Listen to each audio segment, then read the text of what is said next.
From the mountains of central British Columbia to you listening around the world, this, my friends, is Spaced Out Radio. I am your host, Dave Scott, sitting in the captain's chair of SOR headquarters. We welcome you to tonight's show on our terrestrial affiliates around North America, digitally on TalkStream Live, Revolution Radio, and KPNL. All of our archives are free. Go to youtube.com/Spaced Out Radio. Do old Davey the favor, hit that subscribe button. You can follow us on Twitter at Spaced Out Radio, Instagram at Spaced Out Radio Show, and now on TikTok at Spaced Out Radio. Our website is spacedoutradio.com. We have a plethora of features for you. Rock out to Bumblefoot, read Shirky Poo's Newswire, check out our swag as well. Tonight's show is brought to you by Chive Charities. Help make the world 10% happier by visiting Chive Charities today. You can find them on our website. Man, do we have a great show for you planned tonight. We have Geraldine Orozco coming up here momentarily. Then in hour number 3, as Geraldine will be with us for the first 2 hours, we are going to go into the swamp and bring you the latest story from Swamp Dweller. Might be on Bigfoot. After that, a brand new feature here on Spaced Out Radio. I'm going to keep that a little quiet right now. Then at the back end, we have our Magic 8-Ball segment, Captain Shirk's News, and the Thought of the Dave. It's a jam-packed show once again, and it's a new year and a new you, which is why we're glad to have Geraldine Orozco back for the Spiritual You. An ET contactee, spiritual healer, and life counselor, Geraldine runs Bay Area Meditation out of San Francisco, California, where she literally helps counsel people from all around the world. Her DNA pre-programming is second to none. I should know, I've had it. And she uses her own experiences to help others find themselves. Her website, GeraldineOrozco.com. And I'm telling you, she's kicking off the new year. If you can't see her on radio, that's too bad for you. But that's a nice flat ironing and layering combination on your hair for 2022, Geraldine. Thank you so much. It's so good to be here. Happy New Year. Happy New Year to you and everybody that's here. It's such a pleasure to be here again. How was your holidays? Amazing. Much needed rest and getting revved up for an amazing year. This year is going to be incredible, so I'm really excited. So what did you do over the holidays? I actually went into a silent retreat for 2 weeks, and it was just really great to cleanse all of the heaviness of this last year. It was a really, really heavy year, so it was really nice to just kind of disconnect and recenter and kind of refocus what we're going to be doing for this coming year, which is a lot of exciting new things. Okay. So it was just reset time. Okay, so when you go into one of these retreats to just kind of delve into yourself for a little while, what goes on there? Is it all meditation and humming and maybe hitting a little triangle every now and again? Do you eat? Do you drink? What happens there? Absolutely, eat and drink. It's all about just coming back to the body, feeling the body, and being in the present moment, which can be very difficult when we're busy with our everyday lives, and I have an incredibly heavy schedule through the week and through the year. I've been working nonstop this past year more than ever with 3-4 sessions a day, and they can be very energetically draining. So it takes time. And then when I have conferences or events on the weekend, I'm just always on the run trying to be present. So sometimes it can be really taxing on the body. So what we did was kind of just take a time away from that and just refocus. And it's really just about slowing way down to the point where you're mindful of your senses, you're mindful of how you're feeling. And it can be interesting because a lot of emotions that you might not have noticed that you're storing in the body come up. And that's when you start to get clarity. So it was a very humbling experience to recognize all the emotions that, have not been acknowledged perhaps, and work on them, address them, understand them better, and journey deeper into that emotional journey, which is something that we all need to do. Take some time. So what did Geraldine find within herself during this staycation of the mind? Yeah, you know what? A lot of stuff.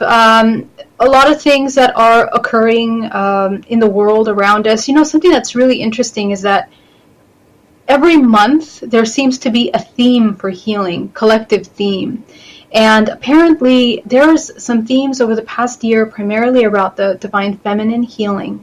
And what is the feminine? The feminine is intuition. So anytime that we mistrust our intuition, anytime that we doubt the things that are coming up, that was a big theme for this past year. So this is something that, I'm looking in myself, looking in my work, looking in how we're progressing, how I'm building courses for the next year to target those parts and support those parts.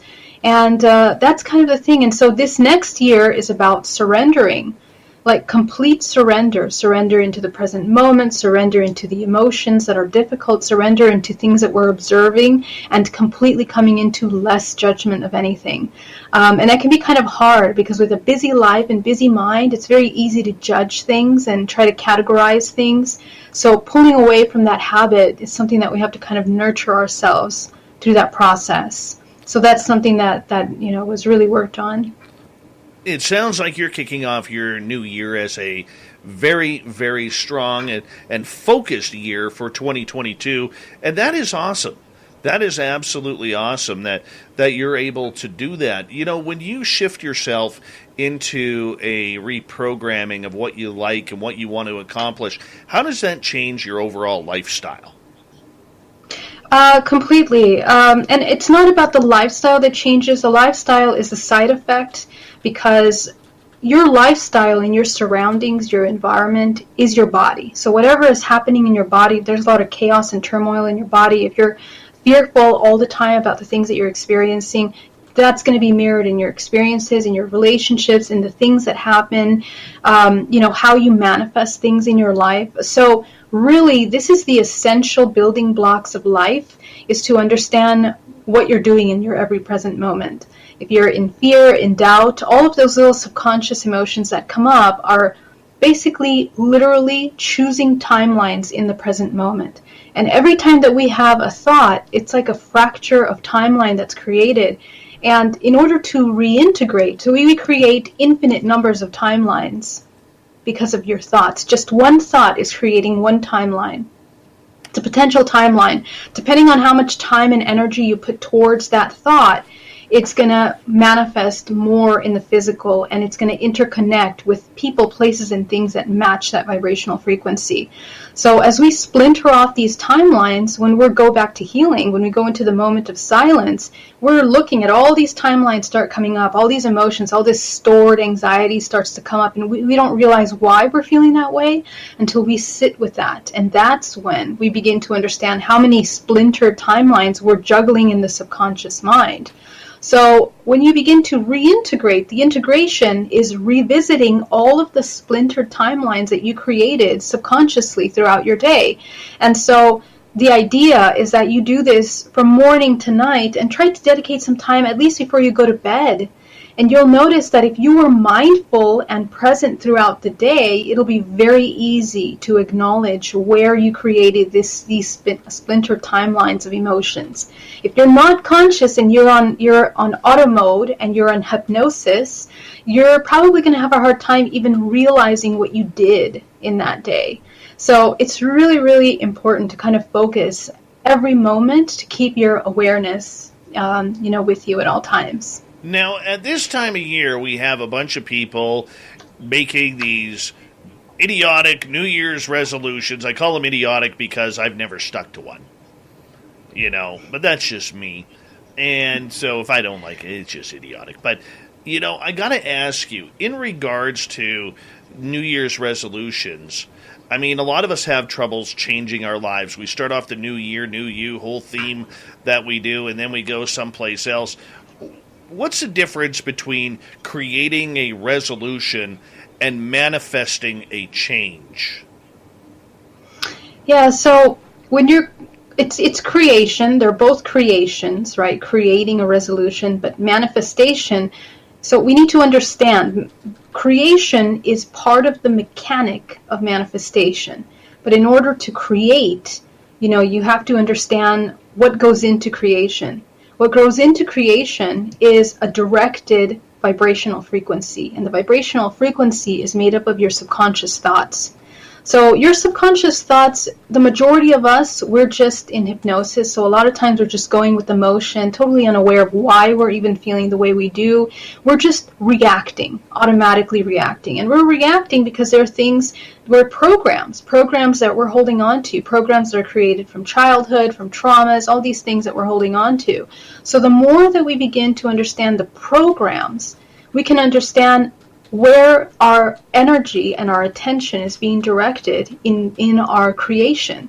If our most of our day is in survival mode and we're fearful and doubtful of ourselves, if we have anxiety, we have insecurities, we have all these emotions, that's where all your energy is going into creating, and that's what you're creating. You're creating events that will magnify these insecurities, fears, anxieties. So you're kind of just continuing creating in that direction. So what I call that is counter creation, because rather than manifesting, all you're doing is going in, swimming in laps in your own swimming pool of programs. And so you're not really manifesting anything. So it's really important to understand that we need to change our fundamental belief system in order to manifest, which means that in the present moment, the moment that's right now, you have the ability of creating based on your thoughts. So if right now the thought is, I am well, I am safe, I am here, I honor the body, I respect this body, and I'm going to create and I'm going to do things that are in alignment with my whole self.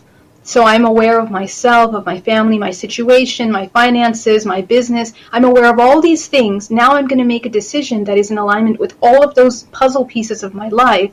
We're going to begin to shift all of the things moving forward. And this is really what manifestation is about. We are shifting the collective. It's not just these tiny little things. And we need to start thinking more broad rather than have this myopic view where it's just survival. So me right now, am I okay in this moment? Am I surviving? Am I fearful? And just reacting in that little loop. So it's just really shifting into a broader way of creation. And the beautiful thing about that is that we are so interconnected in our networks with our families and friends that in reality we're co-creating together. And we do so in families, we do so in cities and societies and cultures, in larger, your extended families, your friends circle. All of the people that are in your life are participating in the co-creation of your life right now. So notice the kind of friends that you have. Are they in alignment with your purpose? Are they out of alignment with your purpose? All of these things matter. You need to, it's vibration. Vibrational frequency is essential. And so if you're not aware of what you're feeling at all times, then, you're also not going to know what you're creating, and it's just going to create more chaos. My son hit me with a little bit of a gut punch today. And I picked him up from his guitar lesson. And the kid is just, he's already blown past what I know. And he asked me out of the blue today, he's like, Dad, why do you get so upset when you're practicing guitar and you hit a wrong note?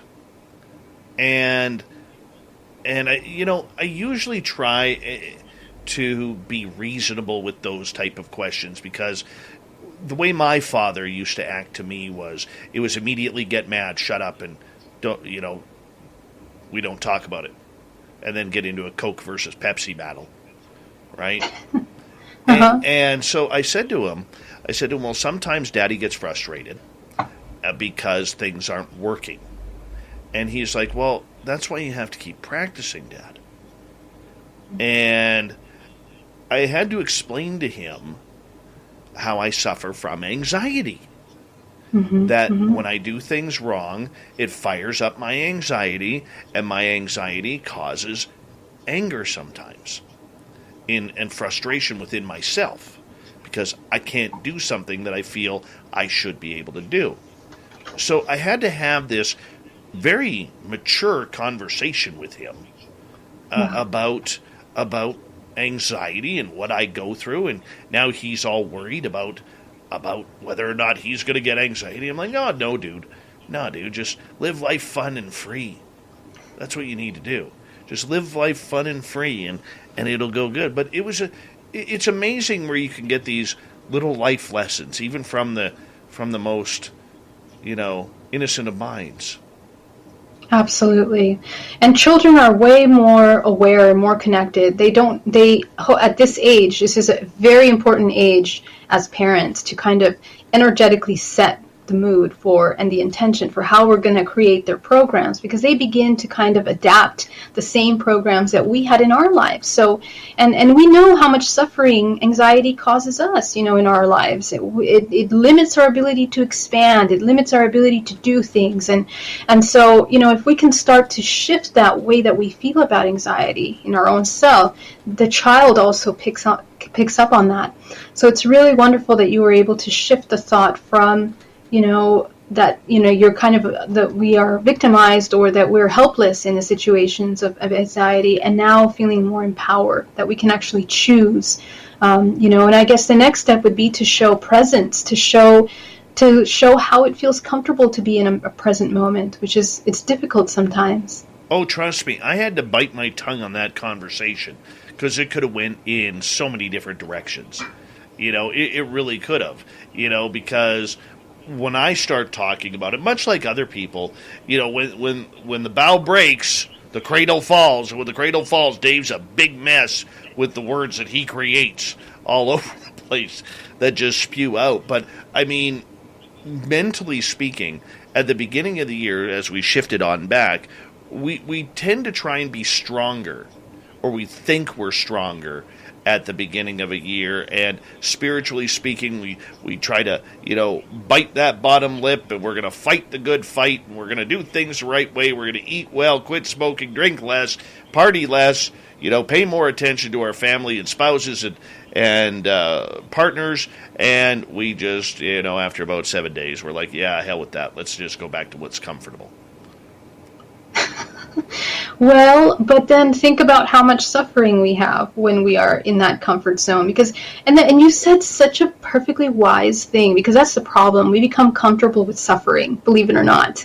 It seems so counterintuitive, and it's like, why would you be comfortable in a place that causes you so much discomfort and suffering? And so a lot of times when we're in survival mode, we continue these patterns of soothing that little inner child. Most of the time it's the child that's crying out, to trying to get love, attention, affection, to feel safe, in their body, in their environment, in their work, in their relationship. And so if we listen to that child that's crying out, all the time, by creating all these events that are causing problems in our life and blockages and inability to manifest and to become successful, or whatever it is that we're trying to do in our lives, we can begin to change. And when we look at it that way, it becomes easier to work with the anxiety or with any of these emotions that we have.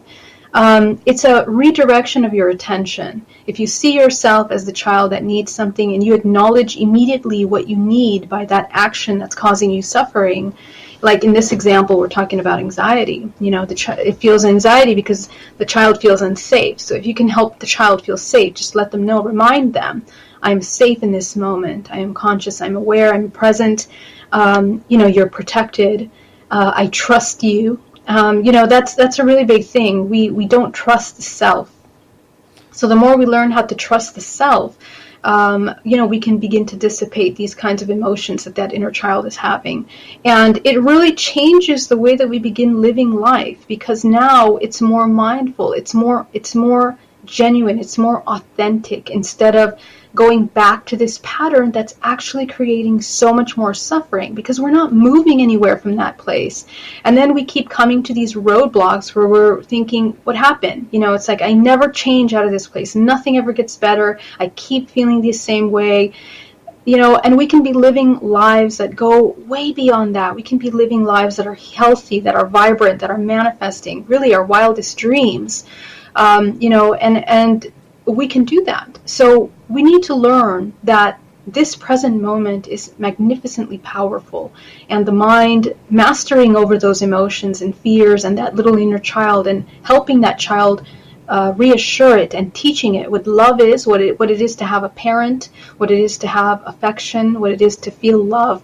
Because all of us in this entire world have been raised without knowing that. When we come in and our memory is swiped, we forget what love is, we forget what all those things are. So we have to teach ourselves. There's nobody that knows that immediately coming in. So yeah. We got 3 minutes before we have to go to break at the bottom of the hour. Geraldine Orozco, the spiritual you, continues on. As a year goes on and as we start to get more comfortable within ourselves and get back into the groove of things, the holidays are over, the credit card bills haven't been paid yet, so we're still kind of smiling and, feeling festive through it all. How do we feed off of this positive, good energy that comes off the holiday to set that tone?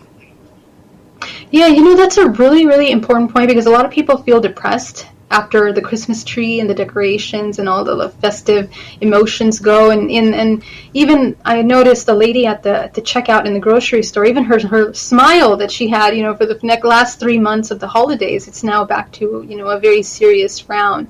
But and that's really interesting, because that's conditioning. We're conditioned and we've been deeply programmed to kind of put this facade of joy and happiness during the holidays. But again, this is a huge misunderstanding of what life is about. Our joy and our happiness and our fulfillment should never go from anything outside of us. It should always be self-fulfilled. It should always be self-provided.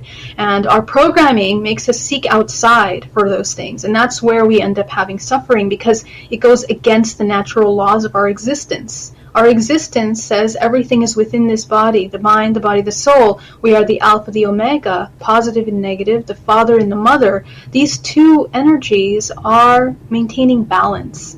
And so to provide that for yourself will provide a sustained joy throughout the entire life, not just during the holidays. Remember, that's just an illusion. We have to go back to the body where things are real, to the emotions, to the experience. Is the body real, though?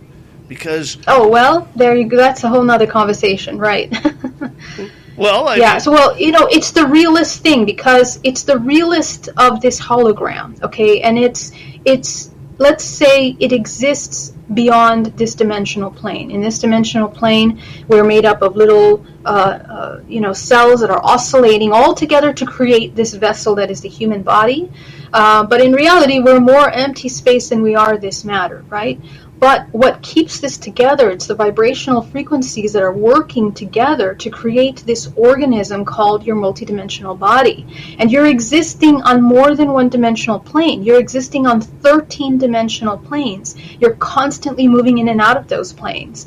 So the more in the body aware and present you are, the more you're going to know what's going on, because a lot of things are happening around you. And if you're in hypnosis and unaware and sleeping, you're going to have to experience more heavy densities that knock you out of that hypnosis and cause you suffering, as opposed to more high experiences that help you explore something that are less in this physical survival body, Geraldine Orozco, the spiritual you. This is why we bring her here, because she always gives us a high-quality life lesson on how to improve ourselves and our ET contact. More with Geraldine at GeraldineOrozco.com on Spaced Out Radio right after this.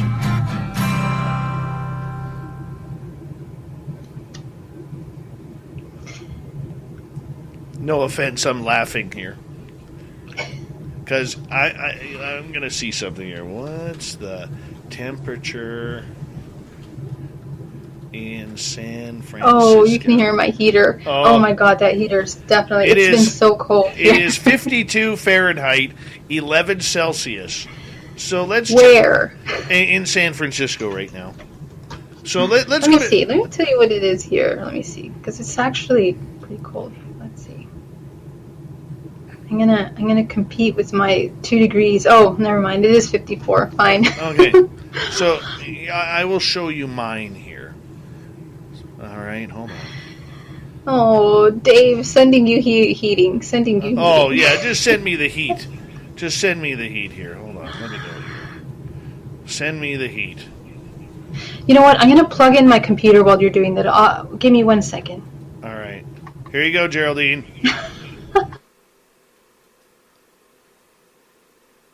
I really cannot complain. Oh my gosh. Really, truly. Yeah, that's Fahrenheit. 10 degrees Fahrenheit. That's Holy Celsius. moly. And, well, at least it's not snowing tonight or tomorrow. But but the 3 days after that are snow. Jeez, but does it get that cold when it snows? Let me see. Hold on. Let me see. Oh, the lowest. My gosh, goes down to 27. That's freezing. Fahrenheit, the lowest it'll go is 16. Unbelievable. You are amazing. All of you that live up there up north, I don't know, your systems are just incredible. My body wasn't built for that kind of cold. Oh, there's my little radio screen. You can see it flashing there. Ooh, Dave has commercials. All right, there you go. Let's see, who's arrived here? Let's see here.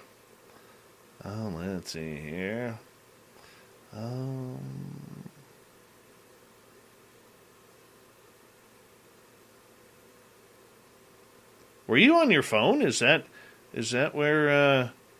Oh, she stalled.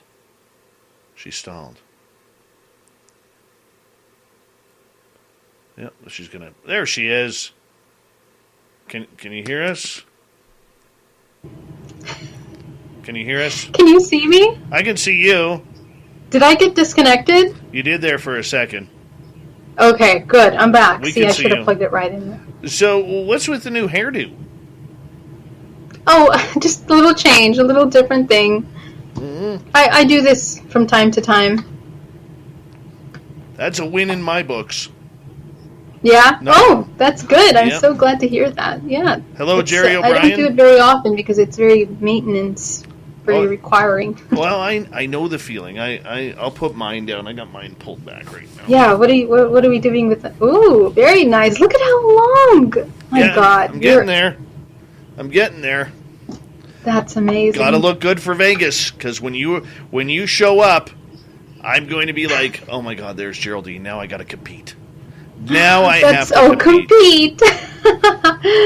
Why would you compete? I'm just saying. No, this is so nice. It's so nice that you're doing the Vegas thing. I hope everybody comes. It's going to be so wonderful. Yes. Hi, gorgeous Jessica McCreary. How are you?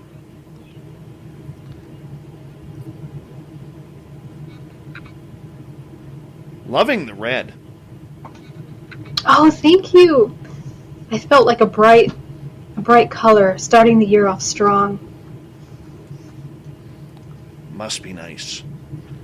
How was your holiday? How was it? Besides freezing, I had a great Christmas and New Year. I really did. Oh, that's so great. And I got to shoot my son with a Nerf gun a number of times, which is good.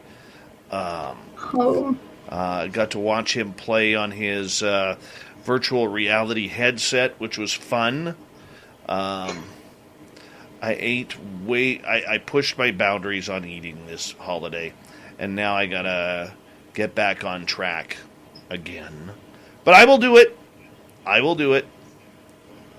Dave, as long as you eat with joy, like real joy and presence, it actually doesn't really matter what you eat, to be honest with you. But you know what I have to do? I have to only eat until I'm full. Okay, right. That's presence. Exactly. You got it. I have to have clear presence on filling my plate up too full. Like tonight, for instance, I had a great cabbage and mushroom and garlic dish with some asparagus on the side.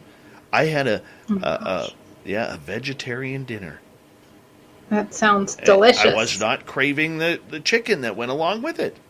So, anyways. Oh, wow. There you go. Thank you to Cat Chaser for the awesome super chat. Here we go with the second half hour, and we'll get Geraldine to lead us into where we're going.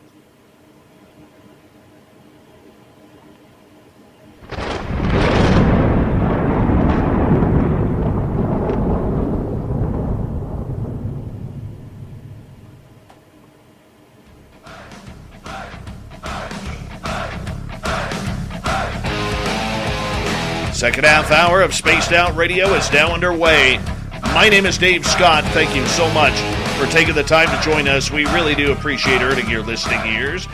Want to remind you that if you miss portions of this show or others, check out our free archives by going to youtube.com/Spaced Out Radio. Do me the favor, hit that subscribe button. Our website is spacedoutradio.com. We have a plethora of features for you, including rocking out to Bumblefoot, reading Shirky Poo's Blues Newswire, and checking out our swag as well. Follow us on Twitter at Spaced Out Radio, Instagram at Spaced Out Radio Show, and now on TikTok at Spaced Out Radio. We continue on tonight with Geraldine Orozco's The Spiritual You. Geraldine is here once a month, near the beginning of each month, to tell us how to improve our Zen, our Chi, and our spiritual guidance for each and every one of us. Geraldine's website, GeraldineOrozco.com. Welcome back, Geraldine.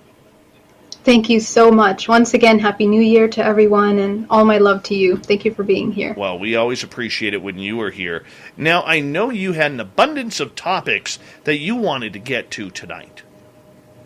Yeah, I think we started off exactly where we wanted to come into, and that's really taking a look at what this year is about and training ourselves to go into surrender. One of the things that is really coming up is the present, which is something that we hear a lot about, but we don't really do very much, So it's really about learning how to be friends with the present moment. Happy New Year's. Nose, thank you so much for being here. Nose on scent. What do you mean by being with the present? Yeah. So, what happens is that we kind of decide not to be friends with the present moment because of traumas that we've experienced. Usually in childhood, things or parents or family or friends that have kept us feeling that we need to protect and preserve parts of us that have become vulnerable, or it's not safe to be vulnerable. So the more we become friends with vulnerability, the more we're becoming friends with surrender and the present moment. Because in the present moment, anything can happen, anything can occur, whether we categorize it as positive or negative, it depends on our perspective.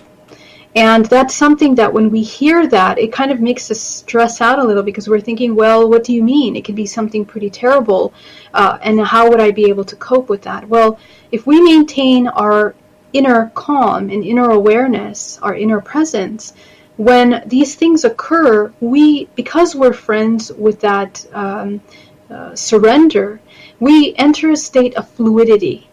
And we're no longer tied to certain personalities, certain expectations, certain perceptions, certain ideas about what we should be experiencing in the moment.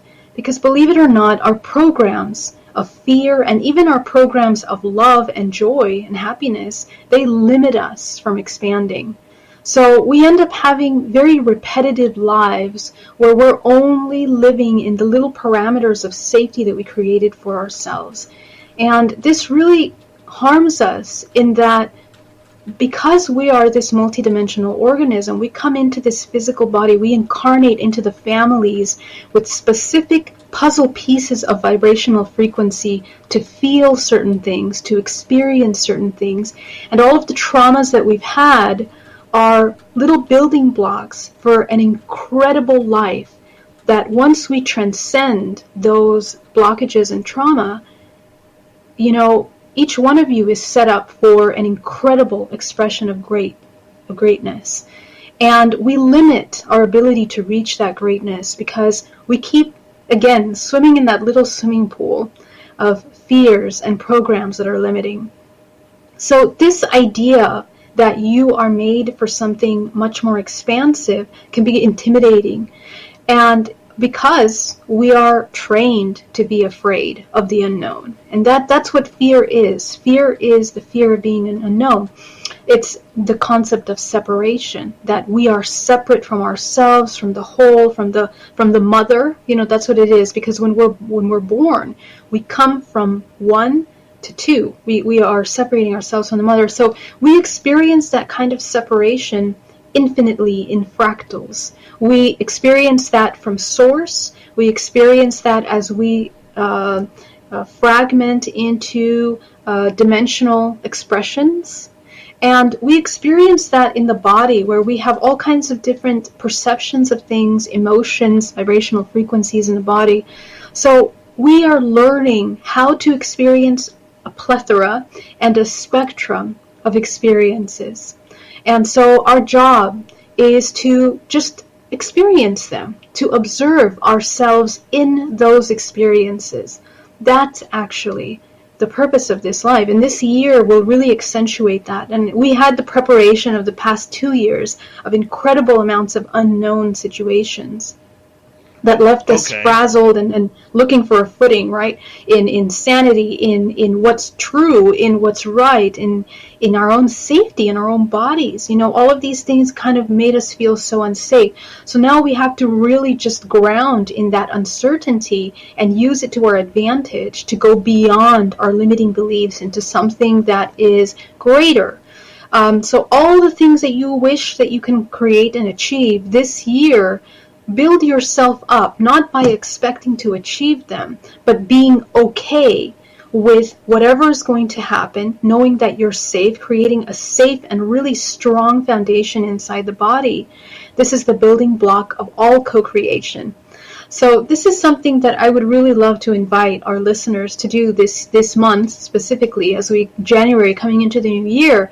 This is not a moment away from your life. This is your life. This is in the present moment. This is right now. Whatever you're doing, just pull your attention for 1 millisecond into your body and where you are, your hand. Look at your hand.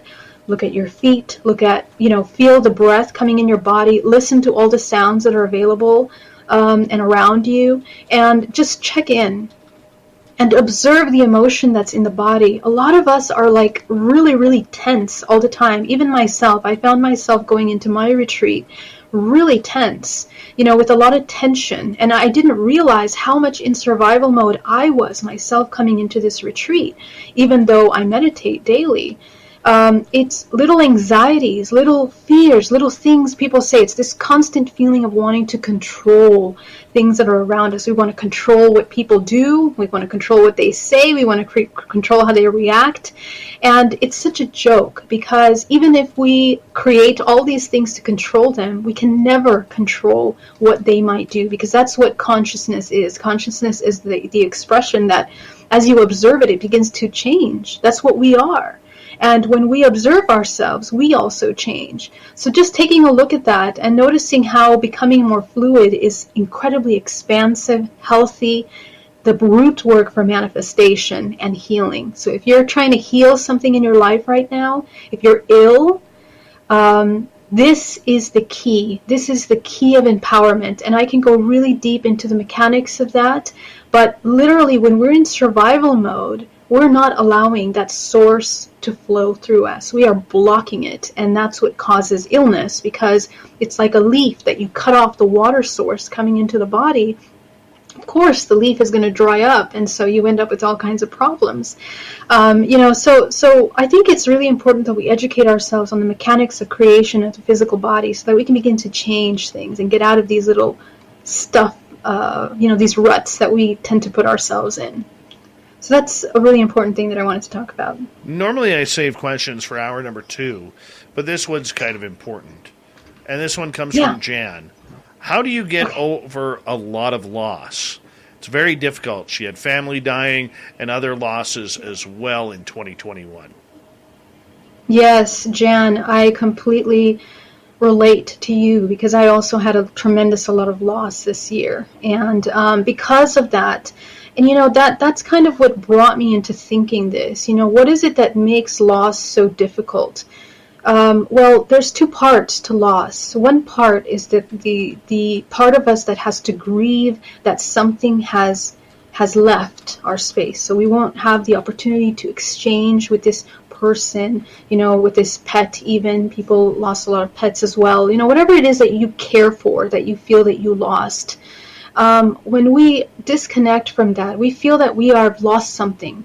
But if anybody has ever experienced the death of someone, or even an animal, you notice that when you're holding their physical body, they're light, literally leaves. The energy leaves that body. So you have to remember that that physical expression of them, that body, that being, that personality of them is temporary. That's not who they are.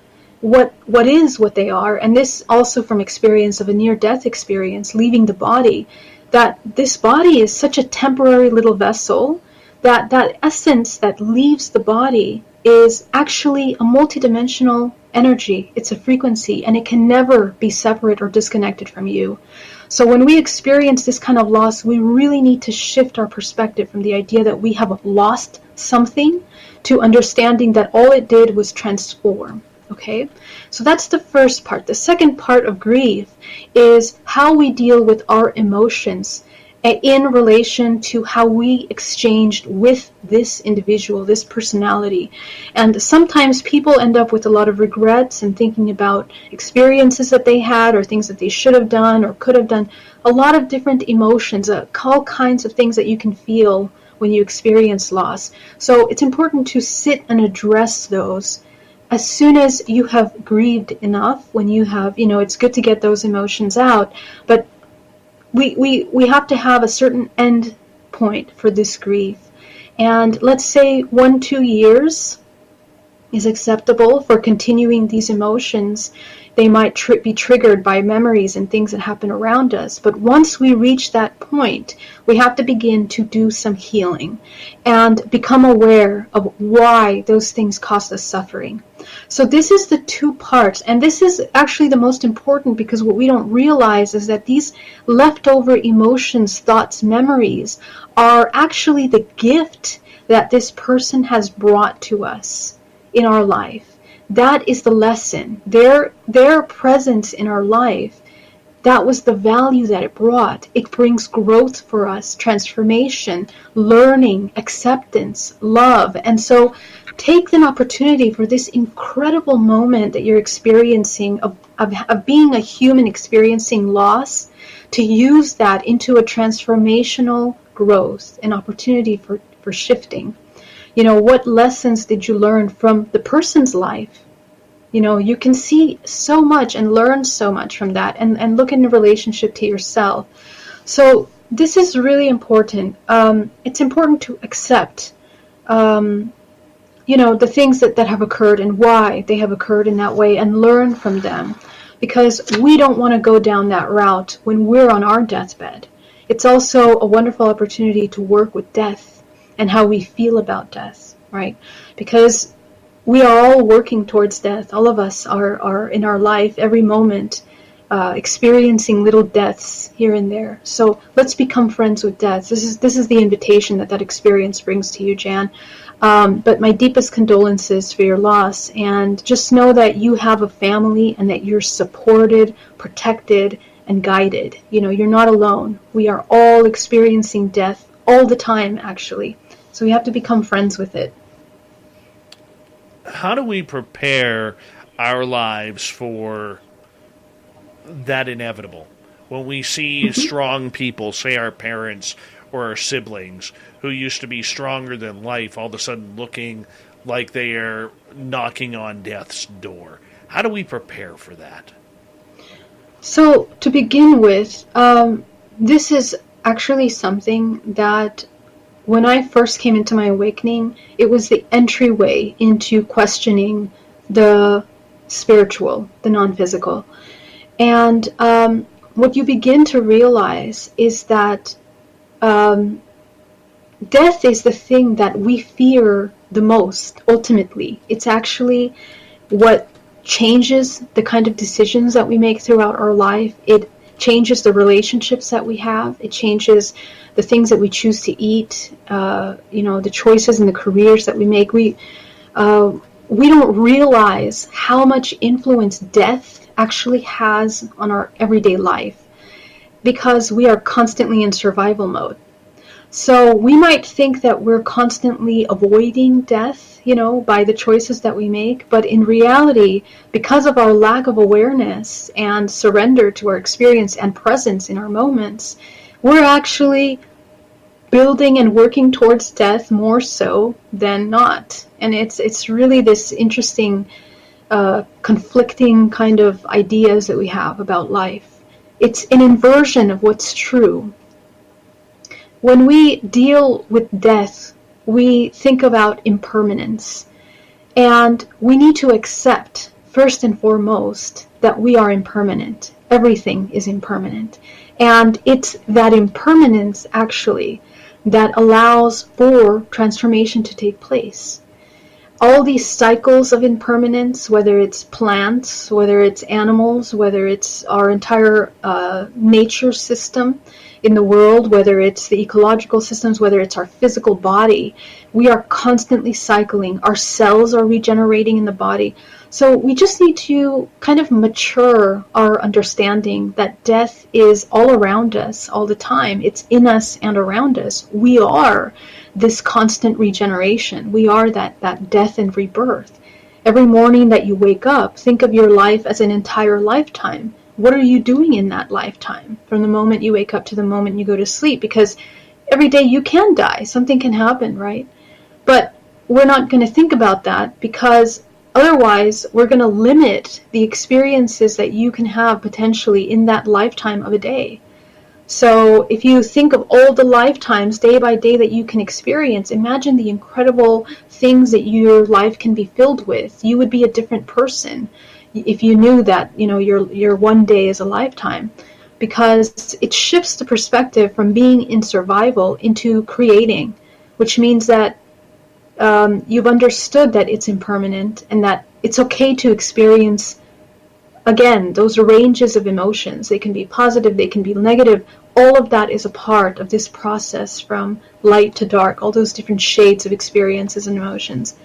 So if you live life just allowing those things to come and go like visitors, like emotions in the body, we tend to have a more enriching life. And also the body doesn't have to store anger or resistance for what it's experiencing, because that's what illness is. Illness is resistance.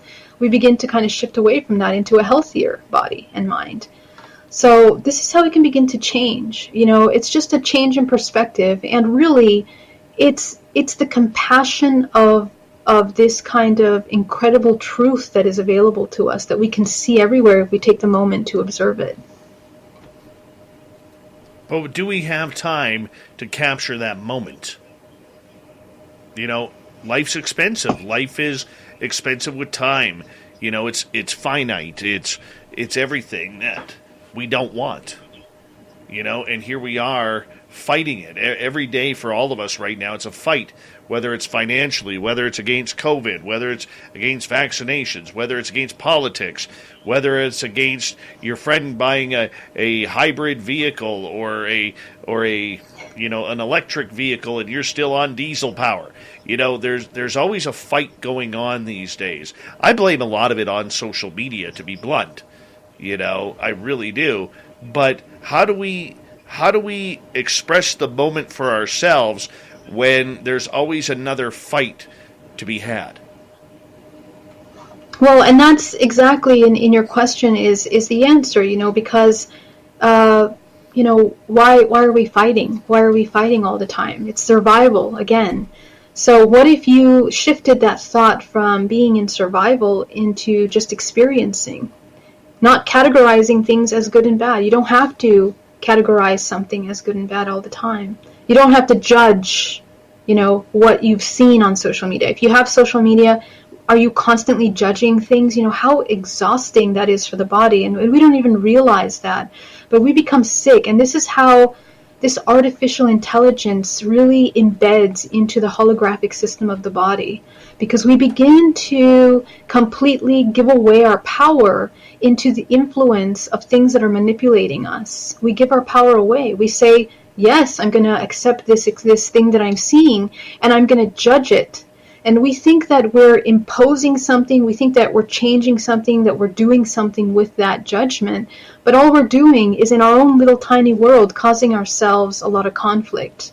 It doesn't change anything outside of us. So we have to be kind of more practical, more realistic with what we do with our thoughts and our emotions. And this is kind of like the maturing that we're doing as a society right now. We're moving away from this. It's that inner child again that is a capricious child that wants to put their words, that wants to say the things, that wants to judge, that wants to react to things.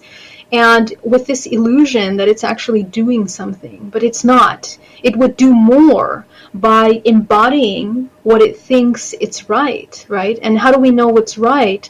Is by observing things as they develop, as they manifest, as they unfold. You can begin to see more things. So in that stillness, you have the ability to do that. If you're constant reacting, you're only looking at halfway things. You're only looking at part of things. You're not seeing the whole truth. So this is the thing. That shift of not being in survival mode is actually the healthiest thing that we can do right now. And it's not just a concept. It literally is the foundation for health. If you're in survival mode, your immune system is going to go down. Your constant adrenaline, the constant fear, the anxiety is causing this incredible chemical that is just really inflammating all the parts of the body. It's inflaming the different parts of the body.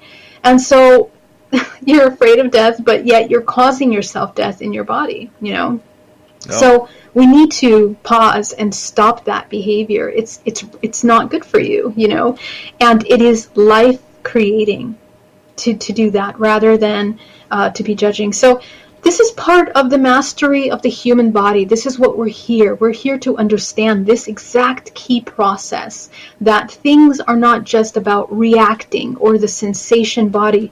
We want immediate satisfaction. We want, I told her something, and maybe she took a moment and thought about it, and it made us, our adrenaline rush, it made us feel good about ourselves, but then such an empty illusion of joy, this illusion that we did something good. We're just kidding ourselves, and we lie to ourselves like this a lot. And what ends up happening is that we actually store resentment for ourselves, and we begin to become resentful. We become angry. We're angry at Facebook, but in reality we're angry at ourselves because we took the time to go to Facebook and wasted all our life force there. And with all these things that are happening outside of us, we're angry because we can't use our intuition to decide what's right for us. So we need to train ourselves to be intuitive, to connect with what is good for us. And we're only going to know that by observing and getting to know the body, by being present with the body. You can't create from the past and you can't create from the future, only in the present moment. That's where things happen. So that's essential right now. We've got about 45 seconds before we have to go to break. At the top of the hour, Geraldine Orozco and the Spiritual You. Continuing on, we will take questions in hour number 2 for our audience, as we always love it when Geraldine comes in and literally tells us how to get healthy. But do we get the message? That is the big one. Do we get the message? We hear it, but are we listening? There's a key component between the two. And you know what? We just got to shut up and listen sometimes. And that's why we bring Geraldine on once a month for the Spiritual You, so she can just slap us around and get us to pay attention on what is going to be going on in our lives if we don't become more aware. Spaced Out Radio and Geraldine Orozco continue right after this, so just be prepared in hour 2 because we're in for a great night of radio tonight. GeraldineOrozco.com is her website. She's the owner of Bay Area Meditation in San Francisco, California, and we're very lucky to have her here. Year number 5 of Geraldine and the Spiritual You on Spaced Out Radio.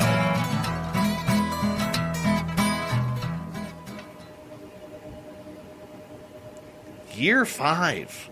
I can't believe that. That's amazing. Where did that go? Where did that go? I know. Oh. Really. Wow. Yeah, we have to celebrate. I guess in April is the day that we're celebrating. Yes. Right? Wait, I'm going to grab some water and I'll be right back. You go. Okay.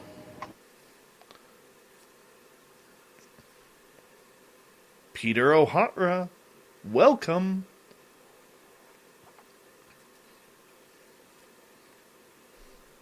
Happy New Year, the lovely and talented Jennifer Lane.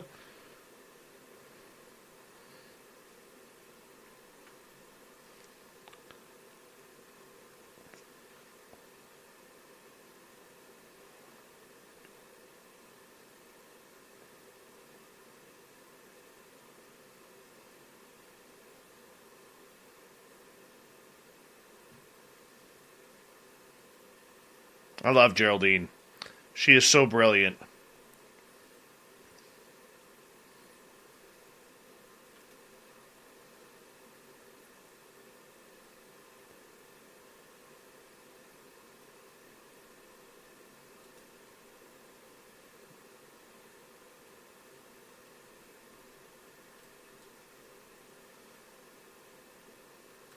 Well, the clam is set the password. Very nice.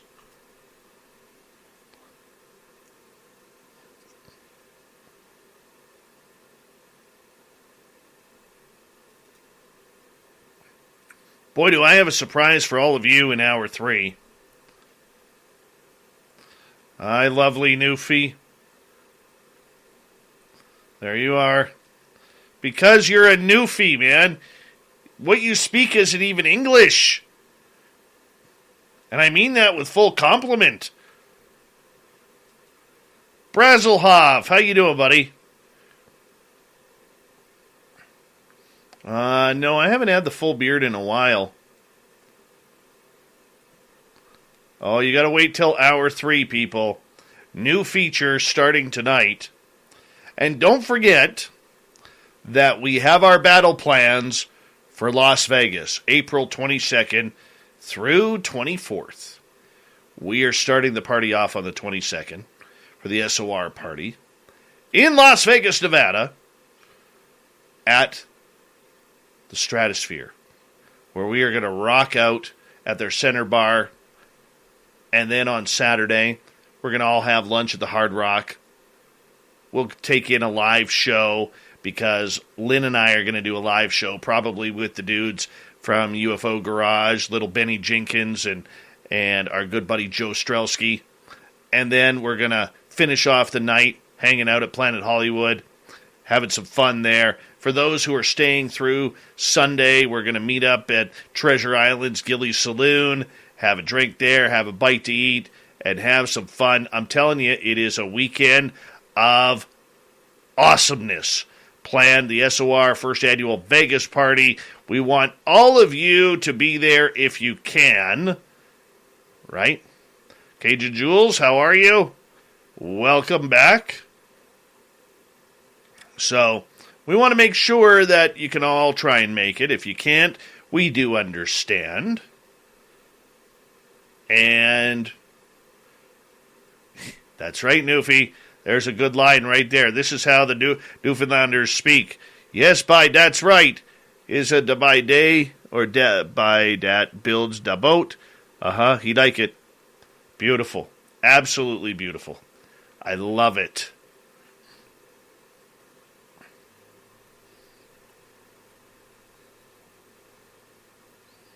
I love it. That's awesome.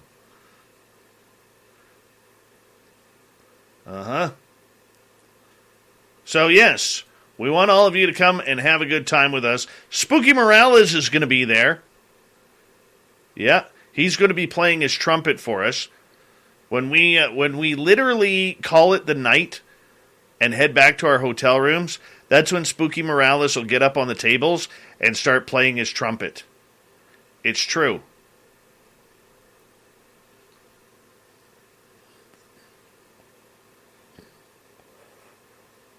Fabster, you got to bring that head into Vegas.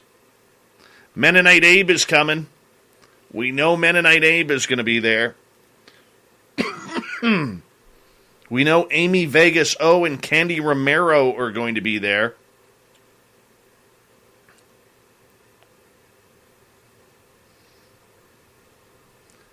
We know a bunch of people are going to be there. We're gonna convince Thin Lizzie Borden to come on out. She says no yeah now, but really she's saying yes.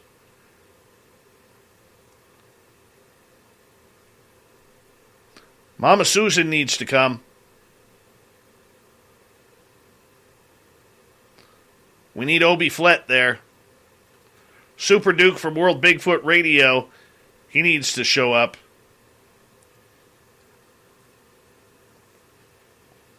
I believe Nate Rudd is coming.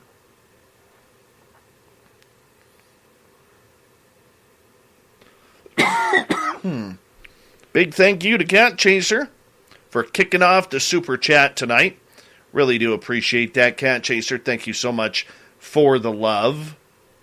And the Super Chat is a good way to support what we do on this show on a nightly basis.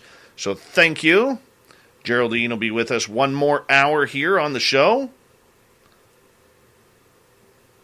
And here we go. You're listening to Spaced Out Radio with Dave Scott. Follow Dave on Twitter at Spaced Out Radio and on Facebook, Spaced Out Radio Show. Here we go with hour number 2 of Spaced Out Radio tonight. My name is Dave Scott. Thank you so much for taking the time to join us. We really do appreciate earning your listening ears wherever you are on this beautiful planet we call Earth.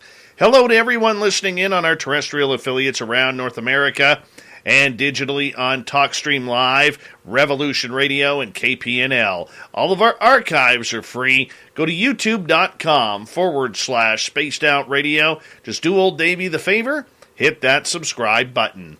The Desert Clam has set the password for tonight in the SOR Space Travelers Club. Palimpsest. Palimpsest is your password. Use it wisely, Space Travelers, as the Clam sets the password each and every night right here on Spaced Out Radio. Our website is spacedoutradio.com. We have a plethora of features for you. Rock out to Bumblefoot, read Shirky Poo's Newswire, check out our swag as well. Follow us on Twitter at Spaced Out Radio, Instagram at Spaced Out Radio Show, and now on TikTok at Spaced Out Radio. We continue on tonight with Geraldine Orozco and the Spiritual You. GeraldineOrozco.com is her website, as she joins us near the beginning of each month to kind of set the pace for some Zen and Chi in our lives. And she is also the owner of Bay Area Meditation in San Francisco, California. Geraldine, welcome back. Hi. So Hi. Happy to be back. We're glad you're here, too. Of course, it wouldn't be a show with you if we didn't get into a little bit of ET research. You know, because let's do it. For a lot of us, we hang out and we hear shows like this, and we're like, how come this stuff never happens to me? Why does this not happen? Why can't I see UFOs? Why don't I get taken? Why can't I have this experience? Why? There's a lot of why questions there, Geraldine. Yeah, and it's very interesting. What is ET contact? I mean, I've been researching this, I guess, in a dedicated way over the past 5 years. And, but as you know, I've been a lifelong experiencer. But it's interesting how the concept and the idea about ET contact changes as you learn more, as you bring in more understanding, as you experience more. Even in the communications and contact, things change, in how you're experiencing things. But what I've been realizing more and more is that ET contact really is about your vibrational frequency. And we can initiate this contact. We say initiate, we think it's something that is actually external to us. But again, the concept is that we are one. You and I, all of us here in this show are one. And so it's the same with these beings. They're also a part of us. They're an aspect of ourselves. So we need to raise our vibrational frequency to a certain level in order to be able to consciously remember and interact with these beings. And that's something that a lot of people, they don't realize. Some people don't put those two together until later on. But, in my research and in my support groups, what I discover time and time again is that these contactees are either experiencing meditations or have been doing the work or something like this, where they begin to have these experiences, and sometimes the person standing next to them in a room doesn't have the same experience, and there's many sides of this, but we are the ones that we can initiate and create the contact by raising our frequency. And it's literally coming into a state of neutrality and love, if possible, the highest level possible. This allows the vibrational frequency. You're activating not only dimensional layers of your multidimensional body from the inside out, but even just like in everyday experiences, we're creating based on our vibrational frequency. So if you have subconscious beliefs of fear, your experiences that you have are going to match the fear. So it's the same with ET contact. You have to be aware of that. So what that means is that even in your contact, if you're doubtful or fearful, it will decide and define the kind of beings that you come in contact with. So this is very important. Also, there isn't a case that I haven't heard when a person wants the contact, they do end up having some kind of contact at some point. But the contact has to be wanted in the very deep subconscious level. That means any doubt, any fears, any anxieties about that have to be neutralized and addressed. Therefore, it opens up energetically the body. So you are an organism of 13 dimensional layers. And when you're in a high vibrational state, you are activating the top layers, your solar plexus up to your crown, going up to the 9th, 10th, 11th, 12th. Most contact for most people occurs between the 8th and the 12th dimensional plane. This is where we're coming up to a spectrum of ranges of vibrational frequencies and entities and beings. So we need to learn how to navigate that just the way we're navigating our everyday life, just the way we come in contact with someone that is maybe angry all the time. We need to know how to interact with them. This is the difference between having traumatic experiences and experiences that are more high vibration. That neutral state is essential to this kind of contact. It'll also avoid traumas, long-standing traumas, because remember that we are translating things that are happening in these dimensional planes in which the laws of physics are different, concepts of reality, concepts of relations are different, values are different, and we're filtering them through our human perception. And so that can cause a lot of conflict. When we wake up or we become conscious in an experience, we're wondering what's happening to us, what are they doing, I'm being abused or affected, or something is happening to me, and we can create a lot of trauma for ourselves. But in order to heal that, we have to understand what it means to navigate higher dimensional planes.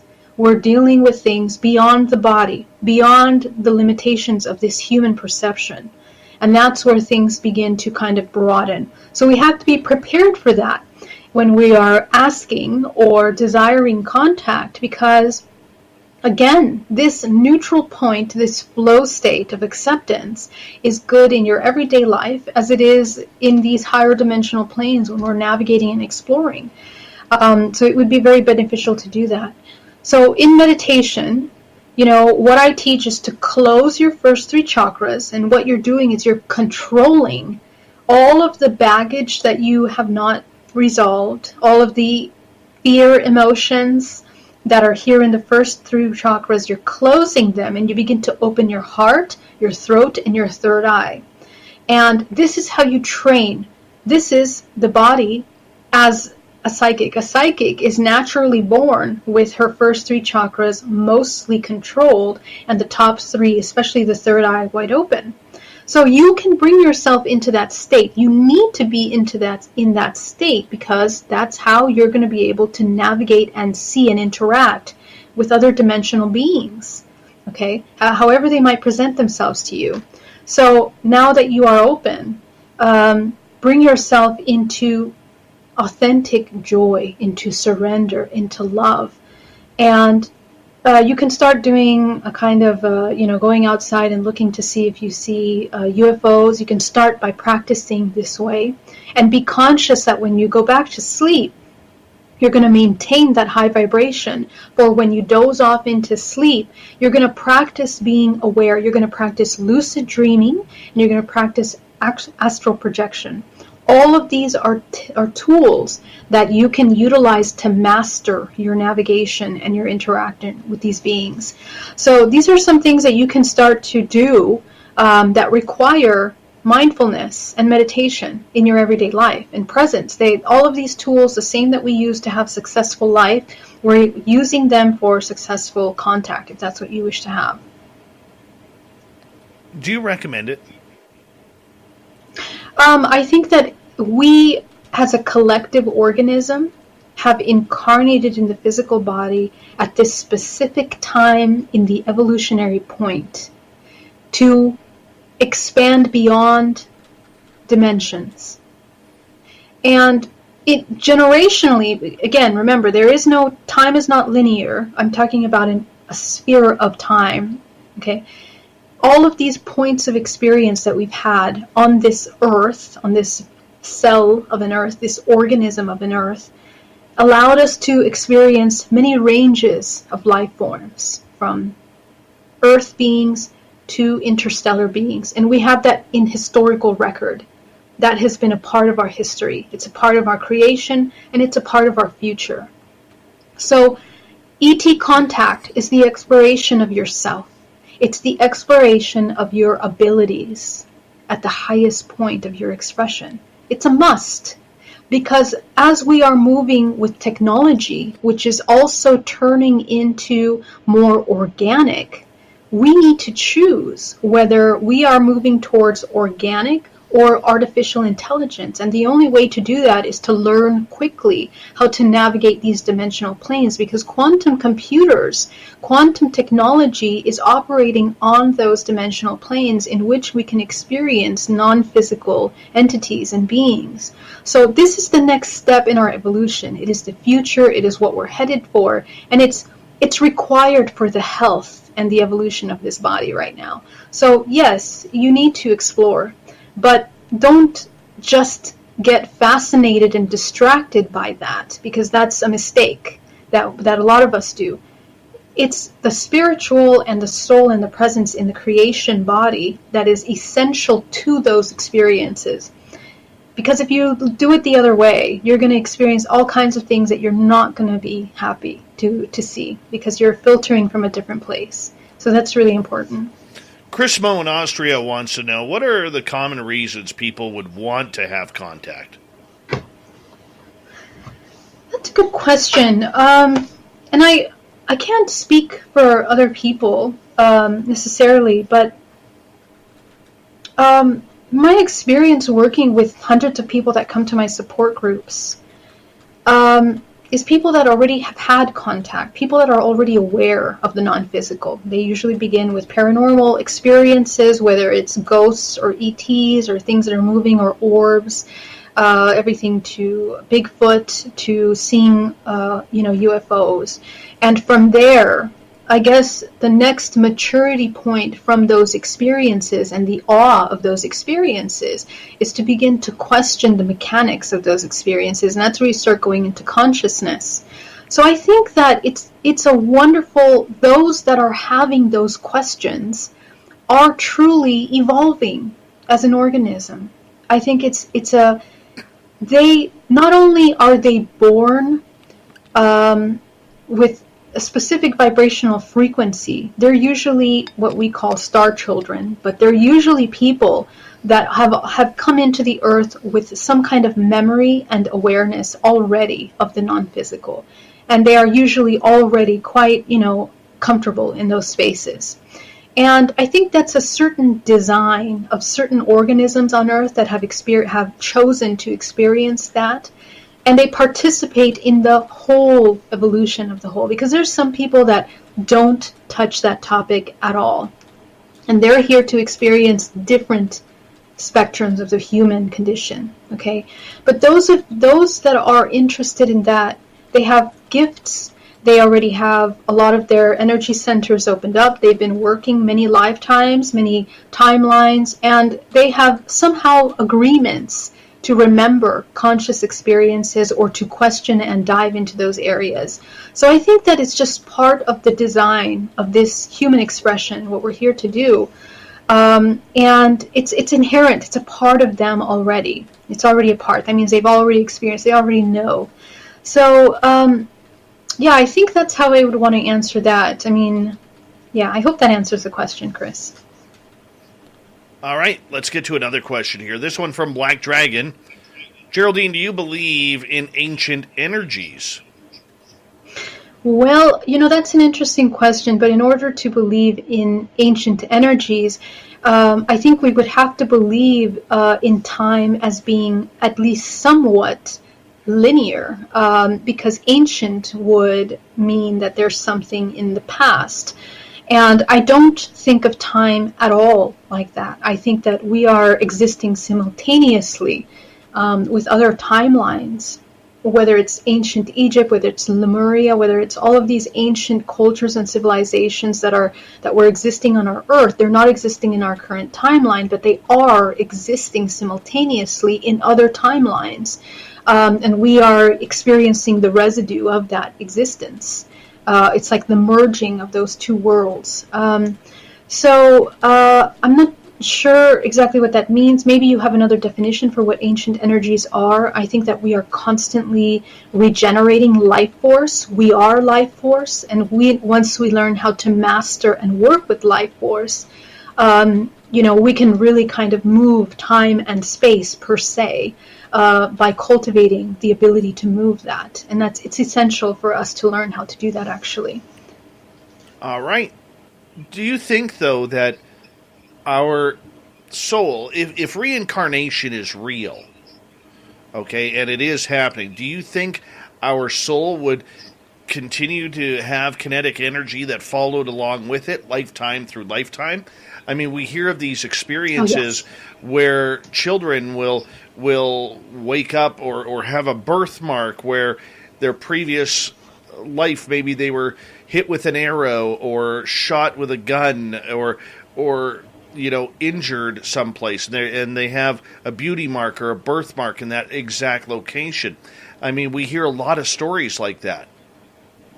Absolutely. And this is actually what I research and I'm writing about now, is about our holographic DNA.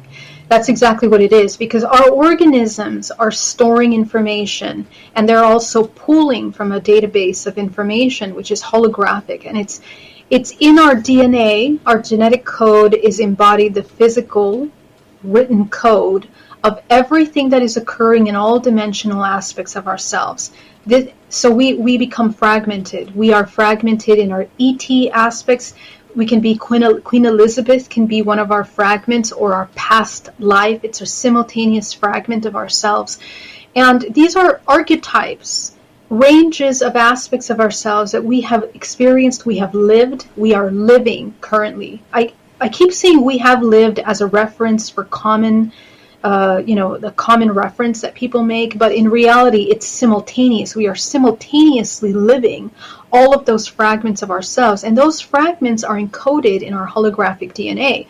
So this is the junk DNA of the DNA that we don't understand, and the part that doesn't write the protein that makes up this physical organism. So this is where we begin to kind of go into the depths. And when we go into meditation or past life regression and we're doing deep healing work, we are unlocking and accessing that information, that data. And it can be very beneficial because we are expressing through traumatic experiences repetitive programs that are carried down through our ancestral lineage. We come into families specifically to experience something, and all of the members of that family, even the members of friends in that family, are groups of vibrational frequency. So when we're gathering together, when we experience a trauma, you're one part of a greater organism of trauma, and all of the participants of that trauma are playing a certain role. So it's really important to understand that. So And so that this is how we can begin to embody fragments of ourselves, and this is also how ET contact becomes present. Like, for example, in my life, as a result of deprogramming, I completely had conscious experience, something that I was experiencing my entire life. And I hear this all the time. People have experiences, but they don't know what it is, and then one of those experiences, it's super conscious, and then they begin to recall all the other ones. See, you've been experiencing so much in these other dimensional planes that you're not aware of. All of that is encoded in your DNA. So this is what healing work is about, integration is about as well. We got time for one more question before we got to go to break at the bottom of the hour. This one comes from Xochitl Paez. Hi, Geraldine. Is it possible to not know you've had contact due to low vibration in this dimension, but higher in others? We got about 3 minutes. So, Chill, so good to see you. Love you. Is it possible to not know you've had contact due to low vibration? Yes. So this is essentially how it works. If we maintain in a low vibration, like survival mode, for example, the kind of non-physical experiences that we're having are usually going to be people that have deceased and are in between. See, you're only, if at all, because you're already quite psychic, experiencing things in the 8th up to the 10th dimension. And usually those things are terrestrial, paranormal things, and then when you start going up to the higher dimension, that's when you start getting more conscious ET contact. But it means that you've had all of those things. So it's just a matter of meditating and then, revisiting some of these experiences to understand what you experienced unconsciously. All right, one more. Newfie here. Surprised as being able to write in English, considering it's a whole different language on the east coast of Canada. But he's in BC now. In our spiritual form, we have no wants or needs, no disease. What could we possibly take away from our time on Earth and bring to the eternal realm? Fantastic question. This is one that I spend a lot of time exploring myself. Because the question is, if we are a fractal of source, what is the purpose of that? And the correct answer to that is I don't know. And I tried to know. I tried to explore and experience that, but anytime that I came close to understanding this and observing what the organism looks like beyond this multiverse, the concepts are so expansive that it's so hard for us in the human form to conceptualize this existence. And so what I notice is that, this might be a little bit longer answer, so maybe I'll continue when we get back from break if I can't make it. But when you understand that you are an organism, your human body, your family is an organism, the Earth is an organism, the galaxy, and then infinitely, organism within organism. Essentially, it's about exploration and experience, and it's also about creation. And there are many building blocks to creating those things and to experiencing those things, but it's evolution. It's a natural expression of evolution. All these things are evolving, at the same time, simultaneously. So part of evolution is growth, understanding, and moving from low vibration into a high vibration. And I would love to go deeper, but we will go deeper when we get back from the break here. Thank you, Geraldine. And of course, Geraldine Orozco's The Spiritual You happens near the beginning of each month here on Spaced Out Radio. Her website, GeraldineOrozco.com. I highly suggest you check it on. Now we'll continue with Geraldine, finish off hour 2 right after this.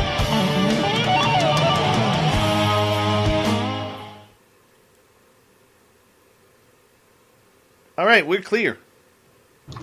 Great. Yay. That was a great question, Newfie. Yes. So that's actually such a great question. A Newfie is a Newfoundlander. Oh, very nice. Love that. Never been there. Me either. Apparently, it is Very beautiful, very scenic, gorgeous ocean views where you can literally sit on the ocean and watch the icebergs or the whales jumping. Wow. And there's a lot of wind there, lots of big moose, and the beer is fantastic there. The people are probably the nicest in Canada, most of them, and it is extremely haunted. Wow, really? That's interesting. Extremely haunted.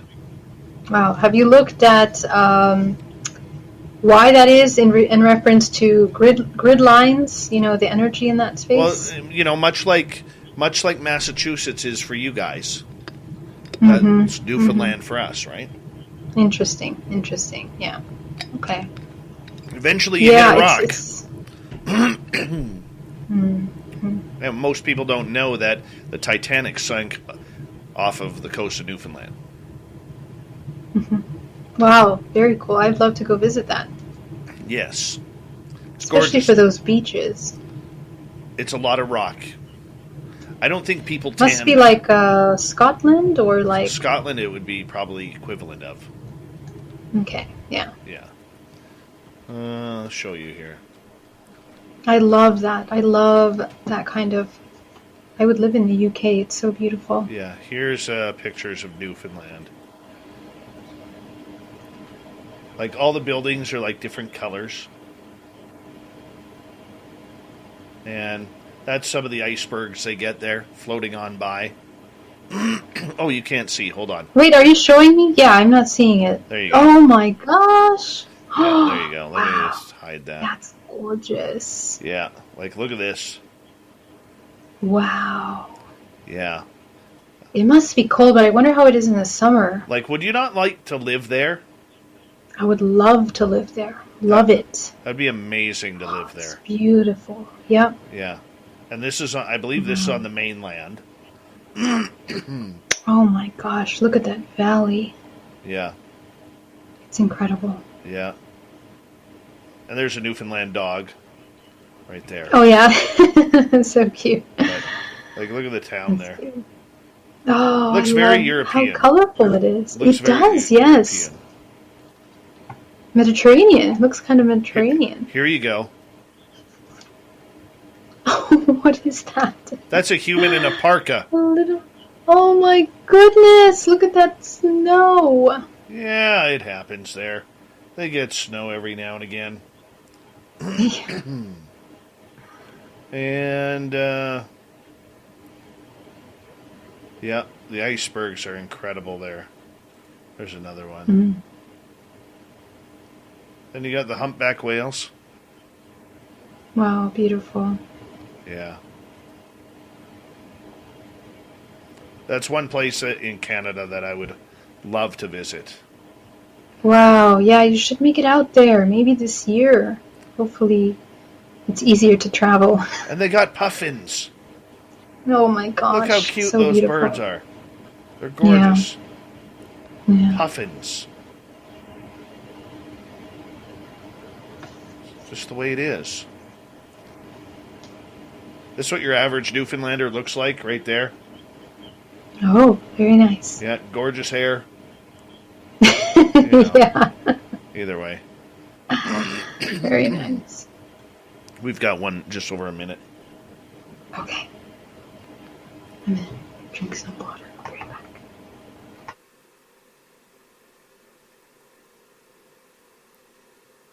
Now I gotta find Newfie's question again. There it is.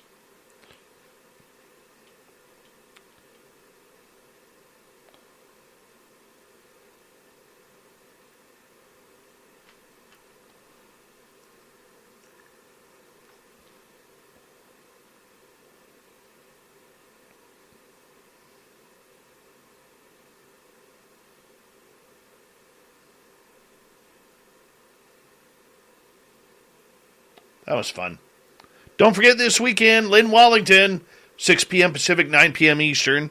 She's going to have a couple of great guests this weekend, followed up by the after hours to take you into late into the night. We would appreciate that. You tuning us in, especially for Lynn. and especially for the afternoon or the after-hours show. We're going to continue here right now.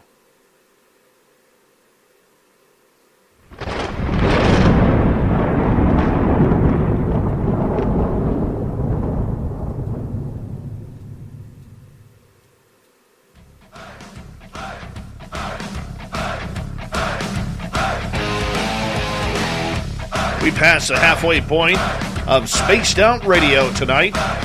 My name is Dave Scott. Thank you so much for taking the time to join us.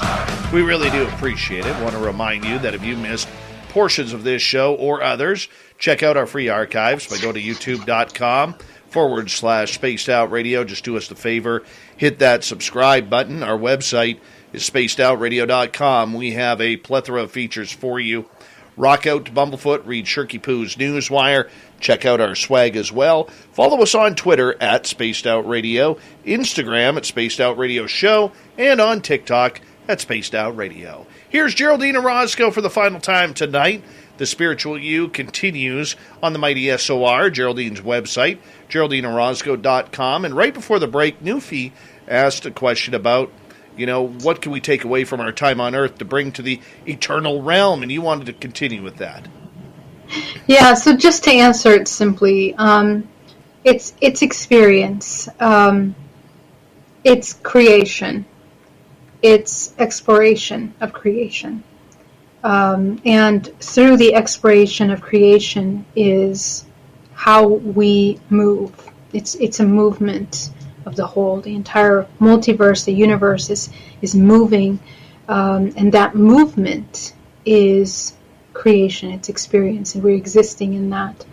And so if you look at how that function manifests itself on all the different dimensional planes, this is how we're defining it from our perspective, because we're human. We try to fit it into our human brains, but in the higher dimensional realms, it's translated as something different, something way more expansive.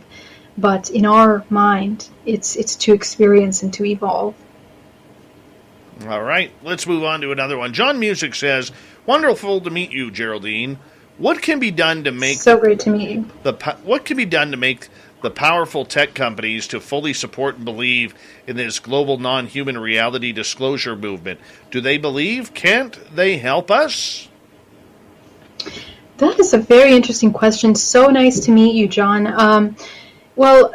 I guess there's so many parts to this question that I guess what the first takeaway is, can they help us? And that's the thing where I want to start first.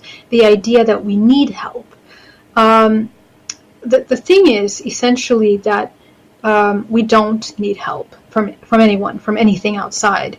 First of all, because again, to effect change in this world, it begins with us, with what we're doing, how we're contributing to this system. Once we have gone down the rabbit hole and we understand what these corporations are doing, how we are participating with these corporations, everything from social media to what we're buying in our grocery to the things that we're watching on TV, you are choosing every single moment what you're contributing to. So first of all, once you have that down, then you understand that the change begins with you. So once you choose to no longer participate in this kind of parasitic systems that are in place right now, things can begin to turn in the world. Now, we're talking about disclosure of the non-human reality. Now, not the non-human, non-physical, really, existence is within us. It is us. We are that non-physical existence. Our entire multidimensional body is our experience, and it's very much individual first. So what are you experiencing in your life? Are you already experiencing contact? If so, how is that? Have you understood? Have you understood what you're experiencing, why you're experiencing it? Have you made peace with it? Are you able to be peaceful within understanding that there is a non-physical existence and that you can interact with that and that it's a part of you? All of these things are incredibly important for every human to, at some point in their evolution, whether it's in this lifetime or another one, to experience, because as we were asking from Newfie's question, this is part of that evolutionary process that we're all experiencing on infinite dimensional planes. So what's important is to understand that, and it isn't important and it isn't necessary for us to wait for any system, any government, any group of people to confirm the fact that there's non-human presences or interdimensional beings, because first of all, it would destruct the systems, parasitic systems that have been in place for a long time for self-serving reasons. And on the other side of that, we as humans have to also, in this time, experience what it means to become empowered and to not be codependent on these parasitic systems, to understand what it means. It's kind of like having a partner that is codependent. Do you stay? How do you fix that? You have to first fix yourself, and then from there, begin to change how you're interacting with that person, right? So it's the same with ourselves and our society and this world. The change begins with us, and we have to begin by little baby steps, choosing every step of the way. And if we feel that we need to talk about this ET contact or multidimensional presence, make it known, we need to first know what we're talking about and make peace with it in ourselves, become comfortable with that topic in ourselves and understand it. It's an incredibly complex, never-ending journey of exploration. So I'll leave it there. Jenny wants to know, how does a past life regression work? Specifically, the process, relaxation to hypnosis to regression, through the ending. What happens afterwards, the results? Awesome question. Thank you for that question, Angels. Angels Are Life. Jenny Lane. Oh, Angels Are Life. So nice to see you, Jenny. So I am a clinical hypnotherapist, and so my job is to work with people that want to do past life regression in order to explore what is happening. So I'm going to explain it from my perspective as an intuitive and as a person that can see the multidimensional body, what's happening. You are reading your holographic DNA. When you go into hypnosis, you are accessing the subconscious mind, all of the programs that you've taken on throughout your entire life, and programs that are also in the deeper unconscious mind that you're holding on to from simultaneous lifetimes in other timelines that are available to you. Those timelines are available to you at any time that you enter into the subconscious mind and begin to follow patterns of behavior. What past lives are patterns of behavior in other scenarios in which you have embodied archetypes of these behaviors. We are experiencing as humans 13 main archetypes that we are exploring through this evolutionary process. And we all experience all of them as part of evolution. So what past lives are different instances simultaneously that you're experiencing these different archetypes. Waking up means that you're aware of all of these different parts of you and that you integrate them as one in the physical body. So in past life, when you are going into the hypnosis, you go into a deep relaxation, and I take you into the hypnosis depending on, I qualify the kind of hypnosis that you require, because it depends. People are different and they need different things, and you will go deep into the subconscious mind. It's not gonna feel like complete unconscious sleep. It's gonna feel like an incredibly deep meditation, and from there you're gonna start allowing your mind to travel. The mind traveling is reading your subconscious mind. Okay, so if you're a person that watches a lot of TV and that is constantly distracted, oftentimes when you're in hypnosis, you're going to pick up on some of these streams of thoughts at first, and then you're going to go deeper into your subconscious, your true thoughts. If you're a person that meditates and clears their mind, it's going to be easier for you to immediately access your subconscious memory. So The difference between those two is that the first one will start to have some kind of imaginary experiences coming up, and then they're going to go deeper into the higher self or these memories, the true memories. The other person goes deep into them and sometimes enters into a state of channeling. Okay, so after we explore the experience, if there is healing and integration that's necessary, we reintegrate and heal fragments from those past lives. Let's say your head was cut off by a guillotine. How do you recover for that? Do you understand what the life lesson was? What was the story? Chances are you're living a similar fear in this lifetime, and it's a trigger point for a blockage that you're experiencing now. So when we heal that, we're reprogramming the brain from the fear that caused that experience in your life into something better, more healing. Okay, so we do a process of reprogramming. And at the end of that, usually I connect you with your higher self so that you can begin to channel information that only you need and that you would know. And that helps you kind of create a very solid understanding of yourself and what you need in this moment and moving forward. And then after that, I take you out of the hypnosis. You're awake, you're back conscious.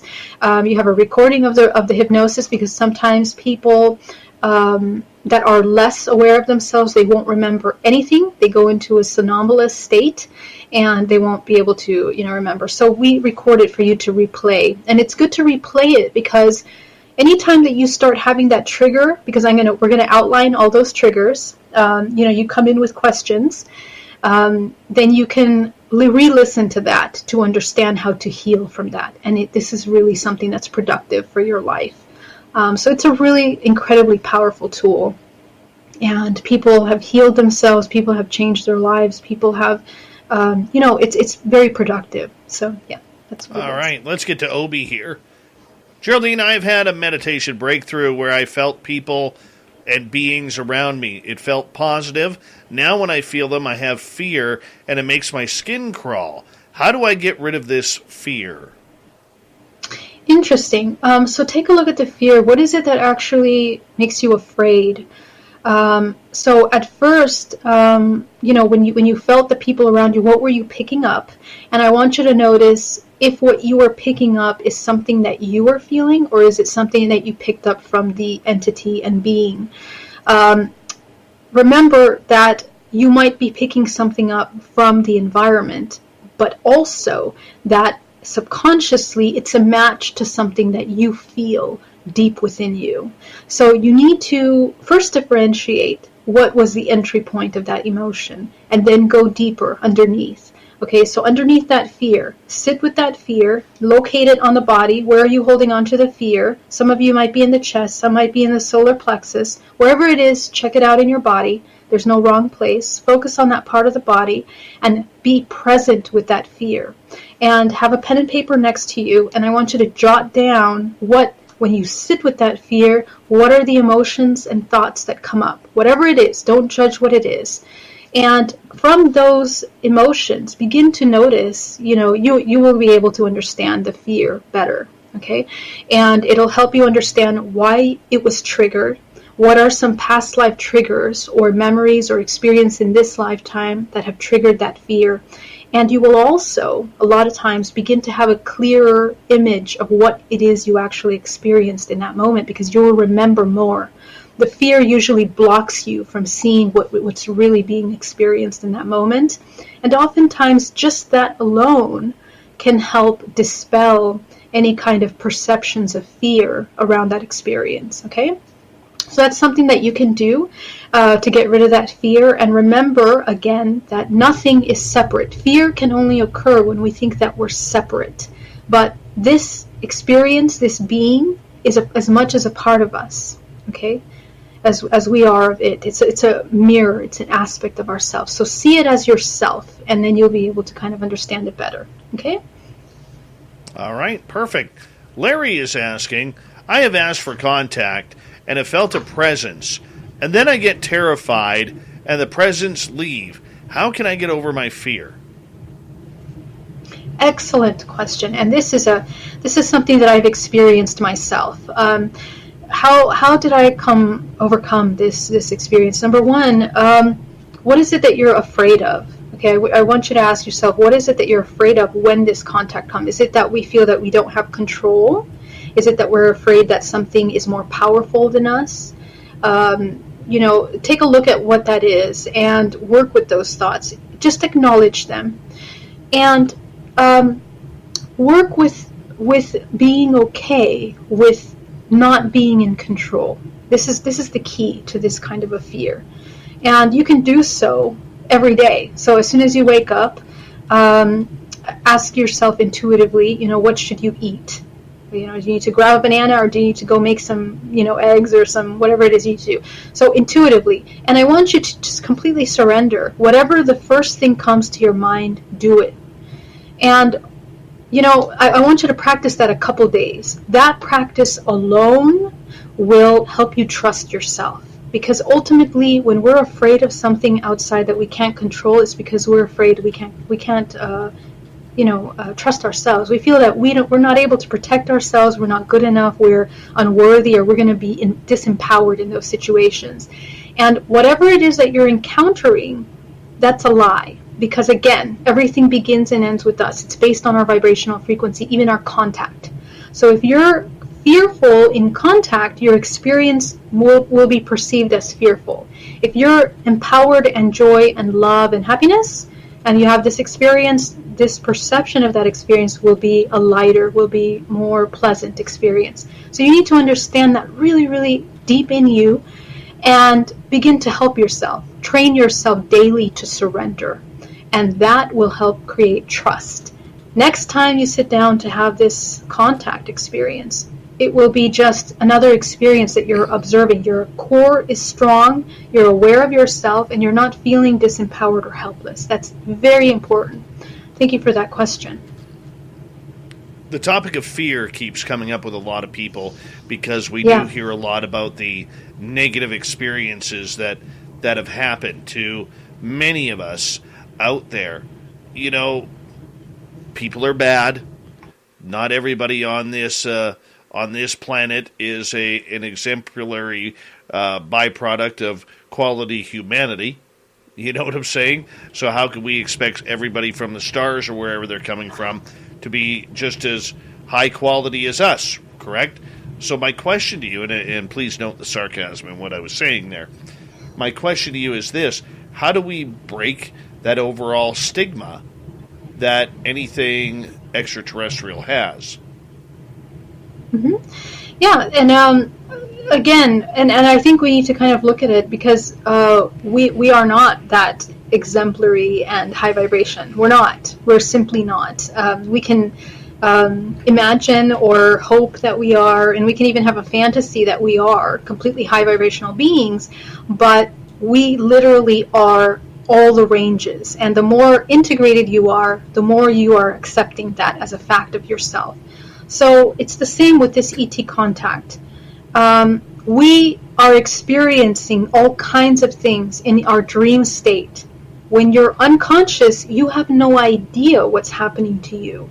You can be on a draconian ship, having some incredible thing happening, all the way to some etheric realm with angelic beings. Okay, you're experiencing all of that.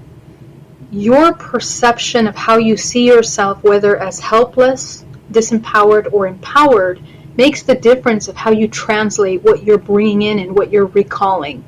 So everything, it's up to you. It's up to you. This is the thing that's not talked about as much in when we talk about ET contact, but it's essential to contact. The problem is people don't realize their intention for wanting contact. Sometimes they're scared to death, but they love the thrill of just having that experience, and that's a mistake, because if you're scared to death, you're gonna translate what you're experiencing in something very disempowering. Yeah, you created that. So and there's nothing wrong. It's not just that you created, but you're experiencing one spectrum of many experiences that you're going to have. You have to accept the fact that you're going to have all of them. And that's a part of this ET contact that all humans have to learn to deal with.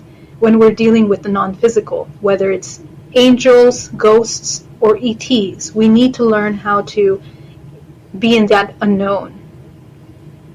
How do we decipher what is happening to us if we don't understand the phenomena? So what's happening to us, the phenomena is a product of what's happening to us, right? So, for example, the phenomena itself is basically the non-physical. You're interacting with something that's non-physical. It's going to feel very physical. We're going to have physical side effects as a result of this experience. For some of us, everything from scars on the body, we are going to have that because we need to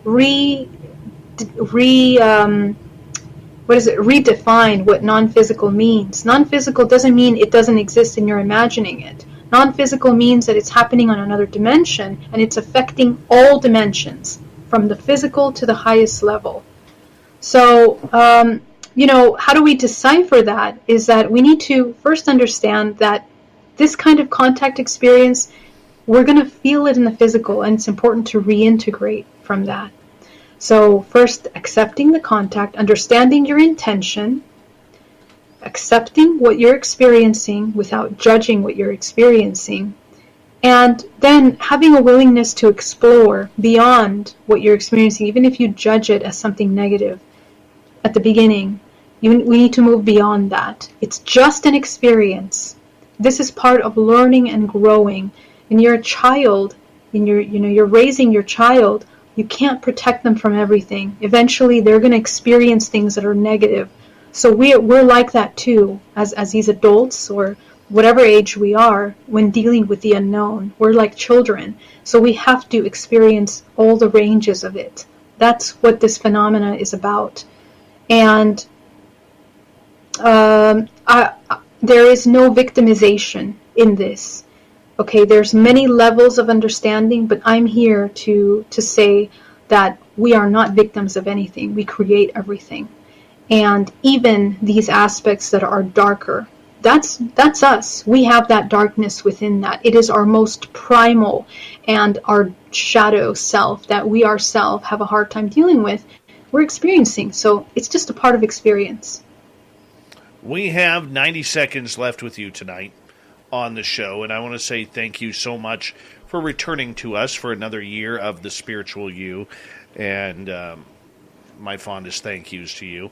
Tell everybody what you're going to be up to the next few months, if you don't mind, like going to Vegas for a certain Spaced Out Radio party in April. Yes, my deepest gratitude for inviting me to be back on this show again. Dave, it's an honor to be here. And may this year be completely successful for you and for Spaced Out Radio. I hope to participate in that success, for your success. So what am I up to this year? Well, April, for sure. We're going to be in Vegas, so definitely check us out. I'm going to be speaking at a couple conferences, so please do check that out. I have all the dates on my website. We're getting really deep into some interesting workshops on Hybrid Mother. HybridMother.com is my support group. Every month we have one support group at the beginning of the month, and at the end of the month we have a workshop. And these workshops go deep into exploring the non-physical, whether it's integrating from trauma, speaking light language, learning how to draw your ET contact, or whatever it is. This is therapy to help you understand and integrate what you're experiencing. And we go very deep into that. It's so much fun. So definitely sign up for those classes. And if you'd like to get a hypnotherapy session with me, or work in DNA reprogramming, you can check out GeraldineOrozco.com, and it would be my pleasure to assist you. So I'm just honored to be here and happy to be of service. Thank you. Awesome. Geraldine Orozco. We'll be back next month to bring us our Zen and our Chi, making sure our chakras align. Coming up next, we head into the swamp. Swamp Dweller brings us another spooky story and more.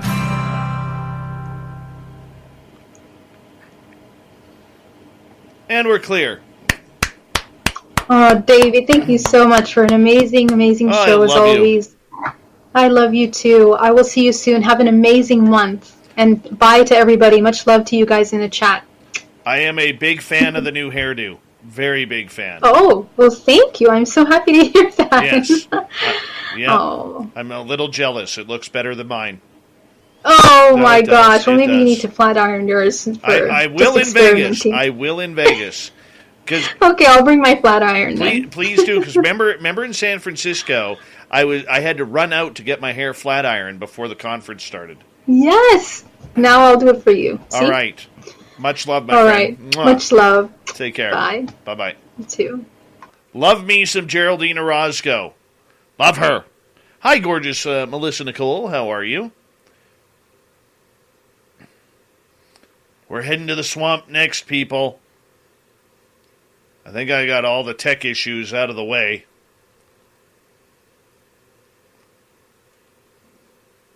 And then we get to our big surprise of the night. Theme song and everything. I'm telling you, it's a good run.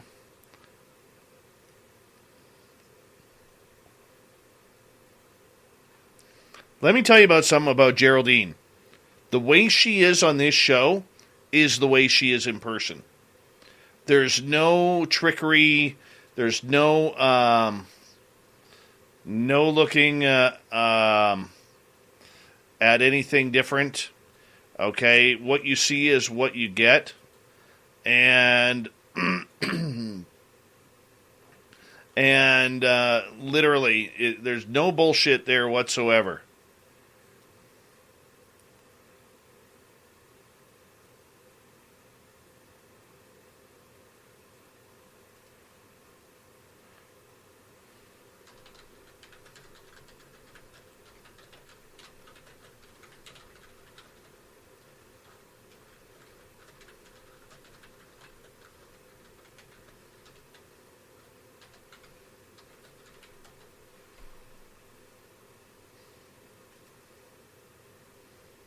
All right. Yeah, remember, if you're new, Geraldine is here the first Tuesday of every month.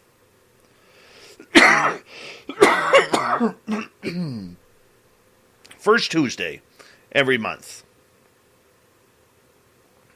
Je suis un Canadien aussi. Acadian. Oh, yes, there we go. Damn Acadians. Horrible car.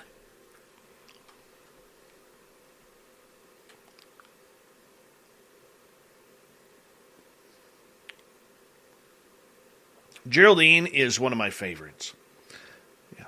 Do I want a crimper wagon breath November 3rd? No. No. I mean, if it was the 80s, yes. Maybe even the early 2000s where it started to make a slim comeback. Maybe. Not now, though.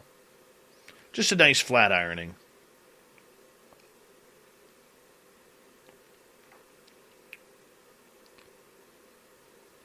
All right, Wagon Breath, you come to Vegas for the party, and I will let you crimp my hair. I will let you crimp my hair.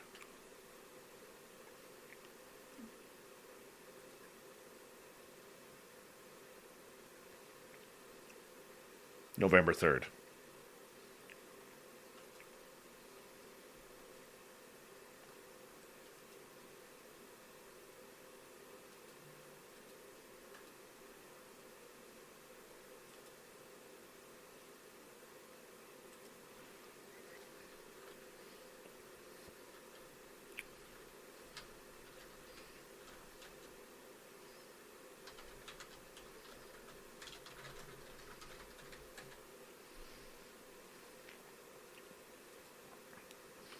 All right, let's see here. Lovely Lynn LeBlanc is Acadian too. Well, isn't that nice?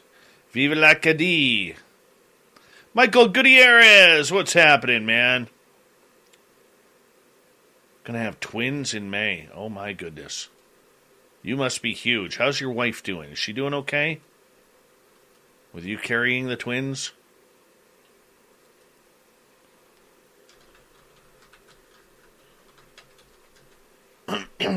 Don't forget, at the bottom of the hour, we have the Magic 8 Ball. It's going to be a gooder. Gonna be a gooder. Let's see here.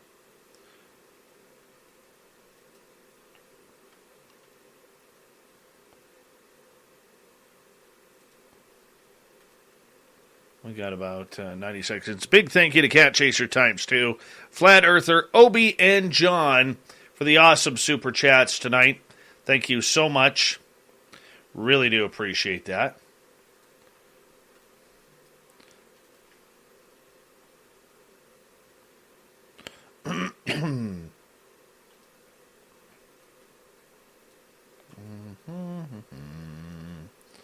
We got time to grab one more here. All right, there we go.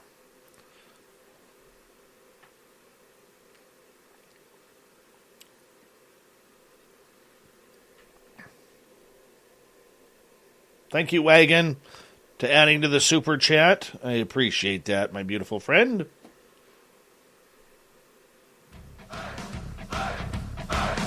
Would you like to connect with us? Head to spacedoutradio.com for all your latest show info.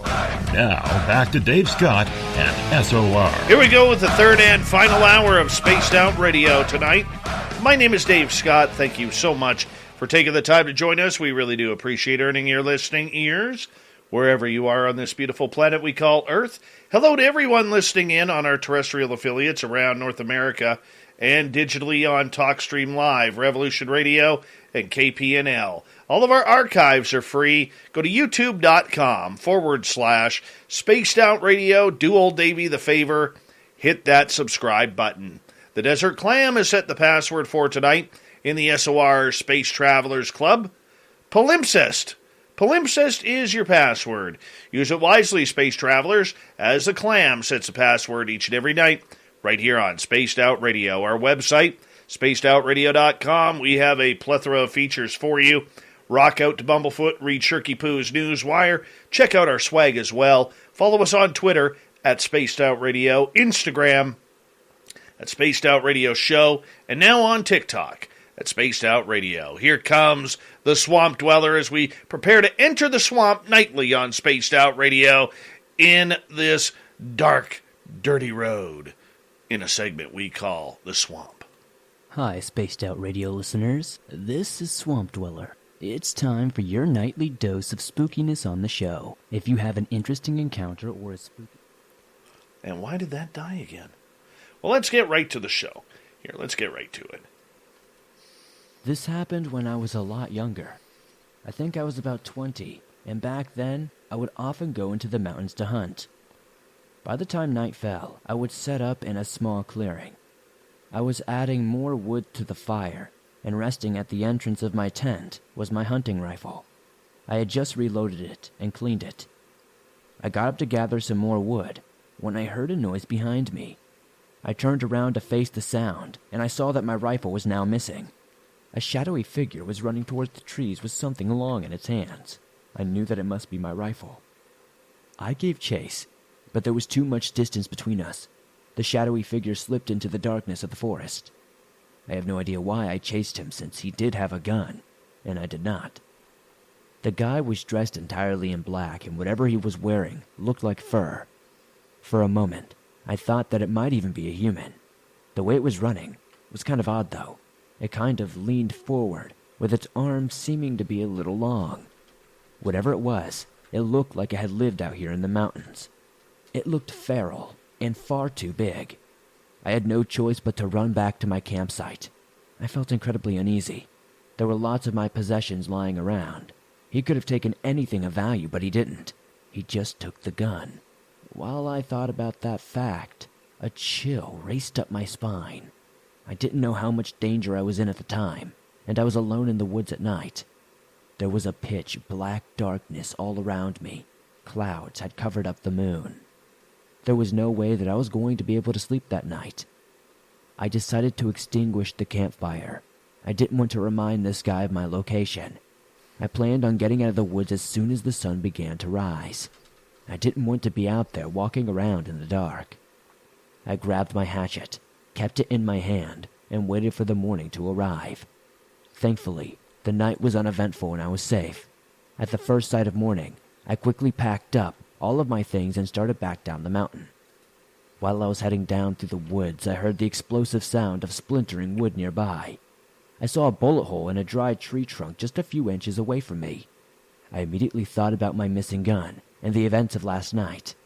I got my head down low and just ran as fast as I could in a zigzagging motion. Like most people do, I had never had any experience running from a shooter like this, so I just hoped that this would slow them down or make me slightly harder to hit. I guess I was doing my best to imitate the prey I hunt when they run. I could hear the popping sound of my rifle echoing from behind me and the whizzing sounds of bullets flying through the trees. Honestly, I have never been so terrified in my life. Fortunately for me, the shooter wasn't very good at aiming. While running as fast as I could, I counted the number of shots which were coming my way.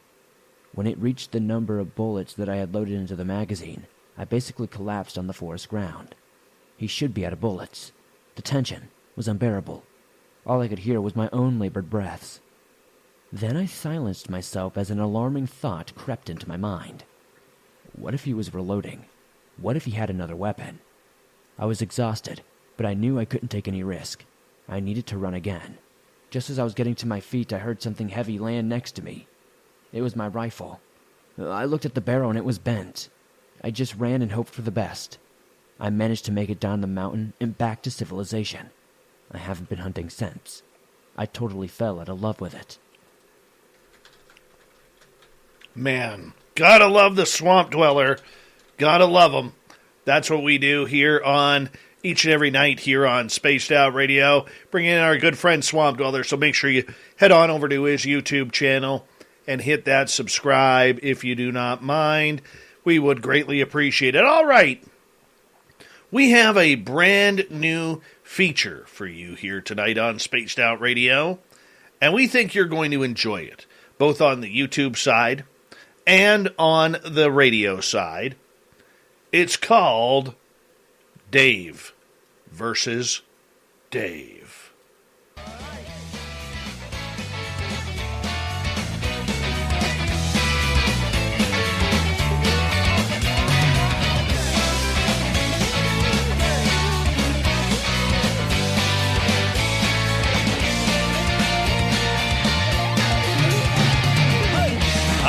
Let's bring in Dave versus Dave, episode 1 here on Spaced Out Radio, as we get to 3 burning questions to take us through to the bottom of the hour. And here we go. Dave versus Dave. What is happening, Dave? What's going on, Dave? I am doing good. It's good to see you, Dave. Thank you for joining us on Spaced Out Radio, my illegitimate twin. It's good to see you too again, buddy. It's been a while, huh? It has been a while. So for our radio audience who cannot see, my twin Dave is on the other side chatting with us about 3 burning questions that we need to comply with here on the mighty SOR. Fire away, Dave. Well, Dave, my first question, I guess for us, Dave, is well, what happens to Lou Elizondo in 2022? You think he's going to stick with UFOs? Oh, that's a good question, Dave. I like how we think alike. I really do like how we think alike. Well, let me tell you this. This is what I see happening. We have Lou Elizondo is going to be coming out with a book here very soon. He knows he's the face of the UFO franchise. He knows that he has been somebody who has been playing very hard throughout his time in order to make this as comfortable as possible. Not only being the face of the franchise within the media, but also with a bunch of politicians as he tries to make sure that he has the ability to have that pull that he needs in order to get the UFO message out to people in Congress and the Senate. I do know he has also lectured to certain governments around the world regarding UFOs. Now, heading into 2022, this is what I think is going to happen, Dave, and I'll get your opinion on this right afterwards. I think once his book comes out, he's going to do the book tour. But I think by July, we start to see Lou Elizondo fade away a little bit. I don't think he's comfortable in his position. I don't think that he wants to be here in his position. And I don't think he relatively likes his position. He knows what his role is. I think he's a patriot. But in the end, I really do believe, Dave, that Lou Elizondo starts to pull away from the UFO field and go more into the private life. Maybe still working behind the scenes, but not as much in front of the camera and in front of the microphone. What is your thoughts, Dave? Well, I'll give you maybe behind the scenes because he's in too far to stop now. He's in too deep to quit. He can't stop now.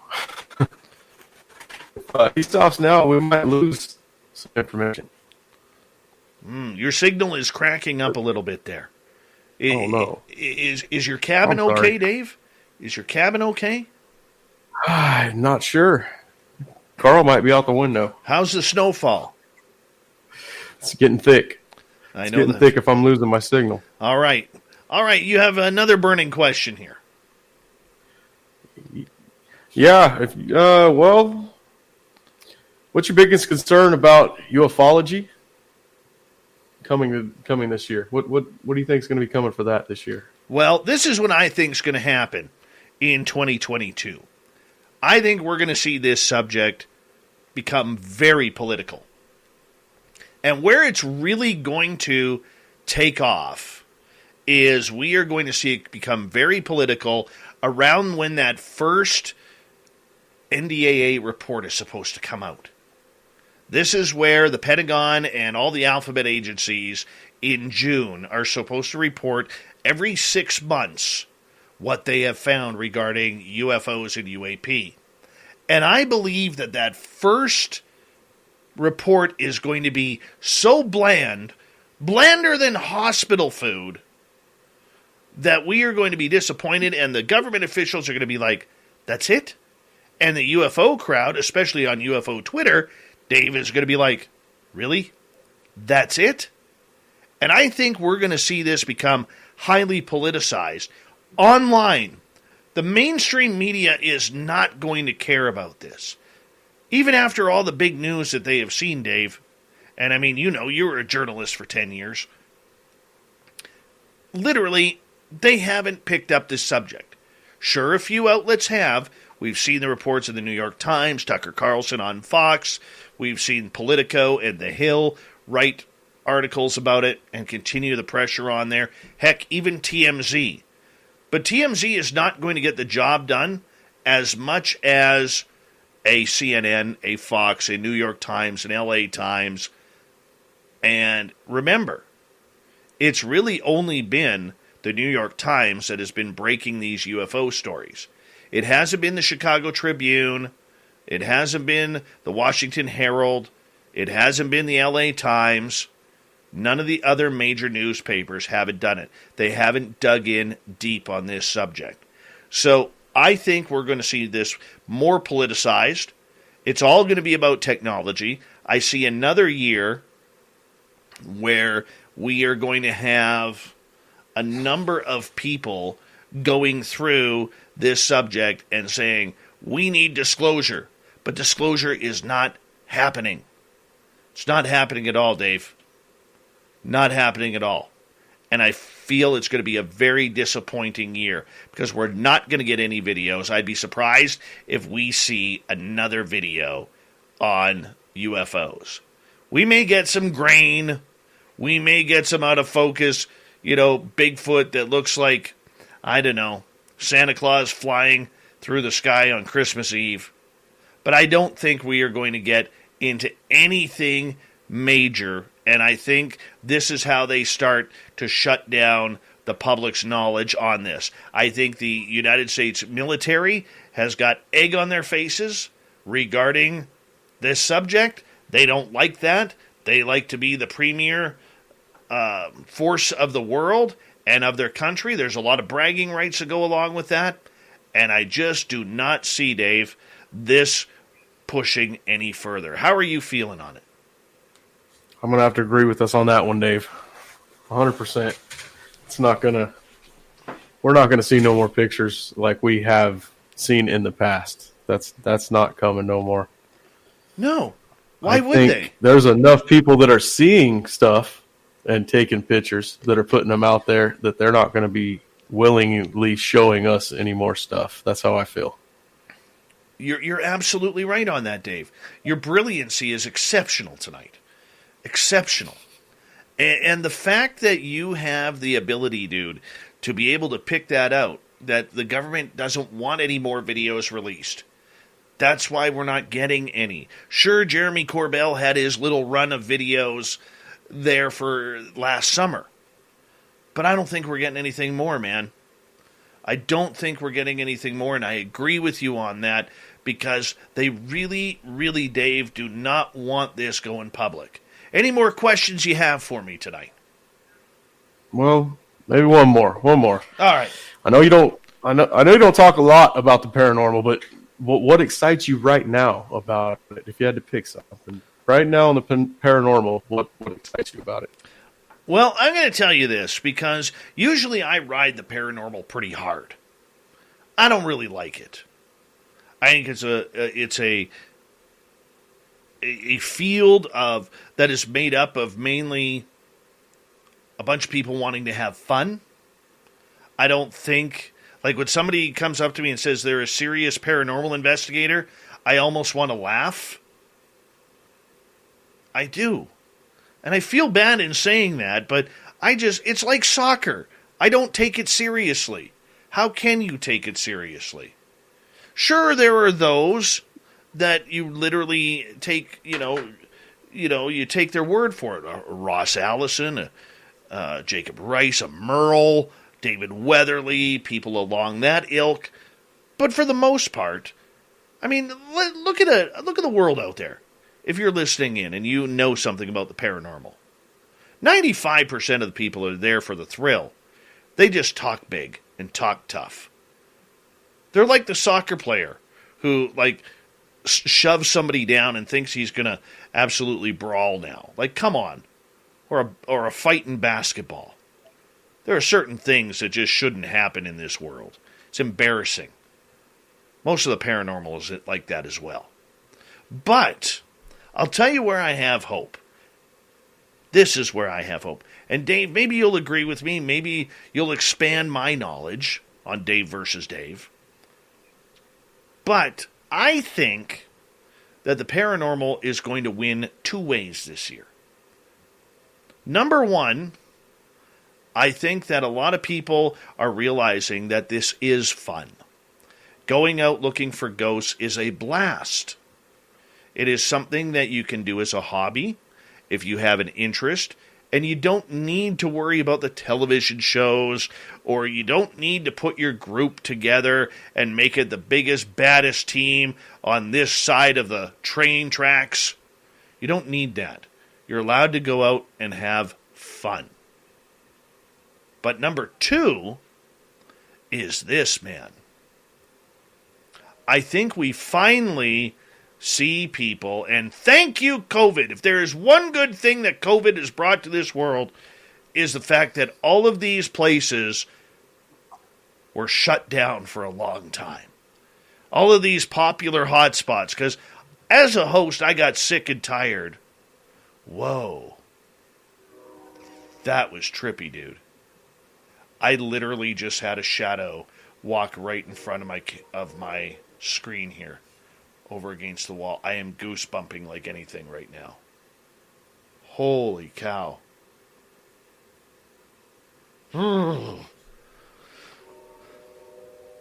See what I mean by the train tracks? You're on that side, Dave. You're on that right side. by the tracks. Holy cow. Honestly, that gave me a little bit of a heart attack there. Go easy on the paranormal, maybe. No, dude, it was like, okay, so this is where it was. So, right against, on my back wall of my studio, I got like a mini green screen made out of paper. And there's a desk there. Mm-hmm. And right by that's my son's desk. And right by my son's desk, there is a gnome there with a Christmas hat on. And I saw the shoulders and the head walk right past that green, right against the wall, right through the wall, and gone. Holy cow. I am like pooping right now. I seen you look over there like somebody was standing in there. Yeah, dude, that was walk in your studio. Oh, I am totally goosebumping right now. I can't even remember what I was saying. Well, it should scare you, Dave. We're one of the same. Yeah, I felt it. Totally. That, honestly, dude, that freaked me out. That totally just freaked me out. But what I was saying about the paranormal, I'll try and get back focused here. I am liking the fact that COVID caused places like Gettysburg to shut down, Waverly Hills to shut down, Alcatraz to shut down from investigation. Not because I don't want those places to make tourism revenue, okay, because that's very important to a lot of museums. And they've tapped into the paranormal side of things on how they can create more revenue that way. But I like the fact that they were shut down because it forced ghost hunters and enthusiasts to go out to locations and find new places that have never been investigated. Whether it's the local museum, the local cemetery, the local hiking trail where people have gone missing, it forced people to be creative. And the one thing that I believe is happening here, man, is we actually have people being creative throughout the paranormal world now. They are going into those small towns to find those mysteries. They're going into the big cities to look for places that haven't quieted down in a long time spiritually. And I think it's good for the field. I think we can expand on the stories and expand on the hauntings that are out there. So I have a lot of faith that the paranormal is going to become interesting again in 2022. How about you, Dave? Yeah, I think you're right. With all the popular stuff closing down, we also get to see a lot more of the stuff that we've never seen before. Instead of stuff we're seeing over and over again that's investigated by different paranormal teams, it's still the same stuff. But when they take you out into the middle of the woods into a cabin that no one's seen in 50 years, it's fallen down, that's something we've all never seen. I'm going to add a number 3. It's a little more interesting. I'm going to add a number 3 as we got about a minute to go here. I'm going to say that a lot more investigators that are taking the paranormal seriously are starting to tie it together to cryptids and UFOs. Because, in my opinion, and you'll agree with me on this, it is all one giant phenomena. The paranormal is not just the paranormal. The cryptid world is not just the cryptid world. And, we also have to remember that the UFO world is not just the UFO world either. So it literally, Dave, brings it all together. And I think that's exciting times for us. Yes, it is. Now, are you going to stick around for the Magic 8 Ball, Dave? Yes, I can. Well, yes, let's do that. Dave and Dave with the Magic 8 Ball, but this ends segment number 1, episode 1 of Dave versus Dave. And we will do it again in a couple of nights' time here on Spaced Out Radio. So stay tuned. We got a jam-packed final half hour of Spaced Out Radio tonight. We have the Magic 8 Ball. It is warming up right now. We have Shirky Poo's news. The thought of the Dave. Yep. We'll do it all in the next half hour of Spaced Out Radio. We'll be right back.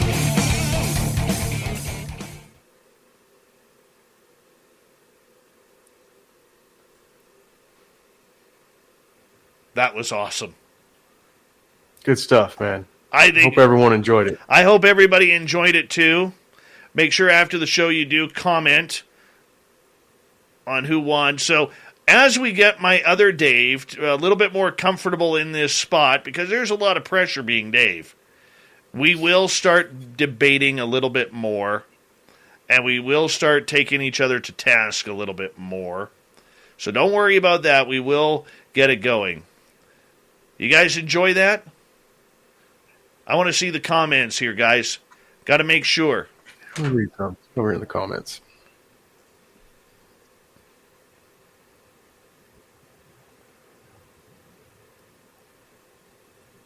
It's a beautiful thing. I think it's a win, Dave. Well, all right. I think it's a win. Dave to Dave woo. I agree with it. I agree with it. We will be doing this twice a week, everyone. Twice a week, on Tuesdays and Thursdays. Yes, sir. Yeah, it's going to be fun, Dave. That Chad Smith messaging you there? I bet you it is. I can hear something going on. Oh, it's Chad Smith. Guaranteed it's Chad Smith. Let's see. No. No? Nope. Big Willie even stayed up for you. He doesn't give a shit about me. He gives a shit about you, Dave. Big Willie told me he was going to bed. I told him he always says that, but then I always see him in chat. Look at Fabster. We couldn't stand one Dave, so why not add another? That's so we could play teeter-totter on your flat head.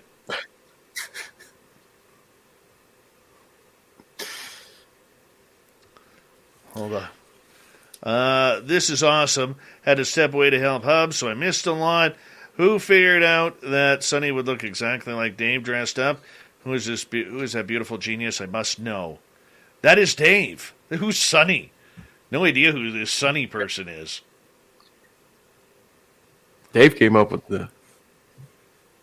we're both Dave, guys. It's no Sonny here. Michael. I am Chad Smith sometimes.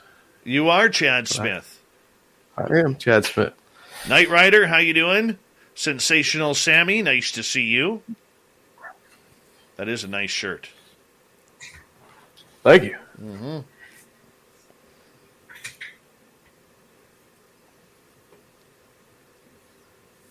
I don't know if these are still available in our merch store, but that's where they it are. came from. If they look down on YouTube, you can purchase your Chad Smith wrench T-shirt. We can all be Chad Smith, guys. We can all be Chad Smith.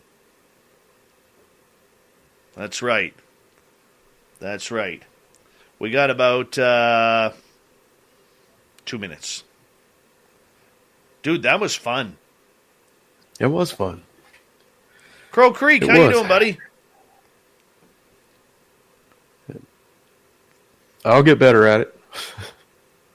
We'll get going and start debating each other, like you said. Oh, that looks. I don't know how you work with these locks of loveliness, man. Oh, your hair looks beautiful. Your hair looks beautiful.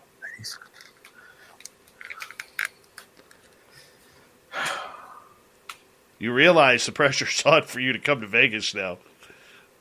Oh man, I'm planning on going to Vegas. I'm saving. Yeah, so am I. So am I.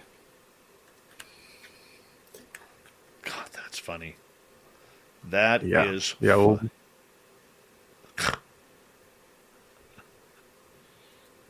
Well, oh, what anyone that goes to surprise. Vegas, if I'm there, we're going to give them a show there too. Oh, hell yeah. Hell yeah. Oh, yeah.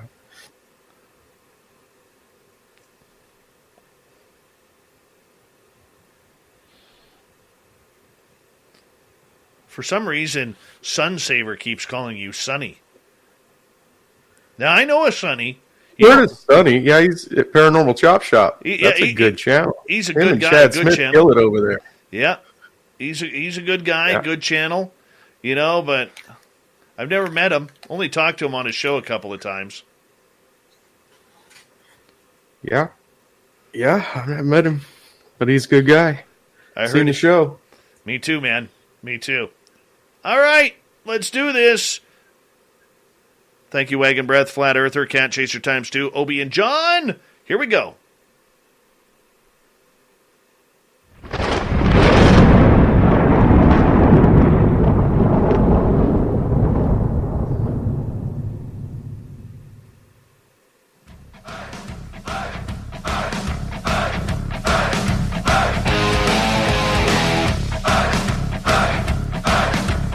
We've rounded third. We're heading for home tonight on Spaced Out Radio. My name is Dave Scott. Thank you so much for joining us. We really do appreciate you tuning us on in. Want to remind you that if you missed most of this show or others, check out our free archives by going to youtube.com/Spaced Out Radio. Do old Davey the favor, hit that subscribe button. Our website is spacedoutradio.com. We have a plethora of features for you. Rock out to Bumblefoot, read Shirky Poo's Newswire, check out our swag as well. Follow us on Twitter at Spaced Out Radio, Instagram at Spaced Out Radio Show, and now on TikTok at Spaced Out Radio. We continue on with the show tonight. We got the Magic 8 Ball warming up, and I know many of you love the Magic 8 Ball as we go a little psychic on all of you, because that's the way we do it around here. Magic 8 Ball never tells a lie. Sometimes a little crass, sometimes a little real, and sometimes a little snarky. But it's always the truth. We're going to start off with Cat Chaser here. Magic 8 Ball. Will anyone from SOR hit a jackpot during the Vegas trip? Shake it on up here. The answer is sensors read no. Ooh. Now, there might be a little victory here and there for some people, but I don't think anybody's going to hit $1 million or 100,000 or 10,000. Maybe a couple $100 here and there, but nothing big. What does your intuition say, Dave? Dave, I think we might be in trouble. Last time we were in Vegas, we came home $6,000 richer. I'll guarantee you Vegas wants their money back. Oh, my goodness. Oh, my goodness. That sounds dangerous. So, in other words, we're going to stay away from the slot machines. We're going to stay away from the poker tables. It's them blackjack tables. All right, let's go to put a hit out on us. Let's go to Troy. Will Dave win big in Vegas by betting $20 on 19 red? Don't count on it. Oh, do you see a pattern here? 2 in a row? Don't count on it. I don't get it, man. That ain't good. That's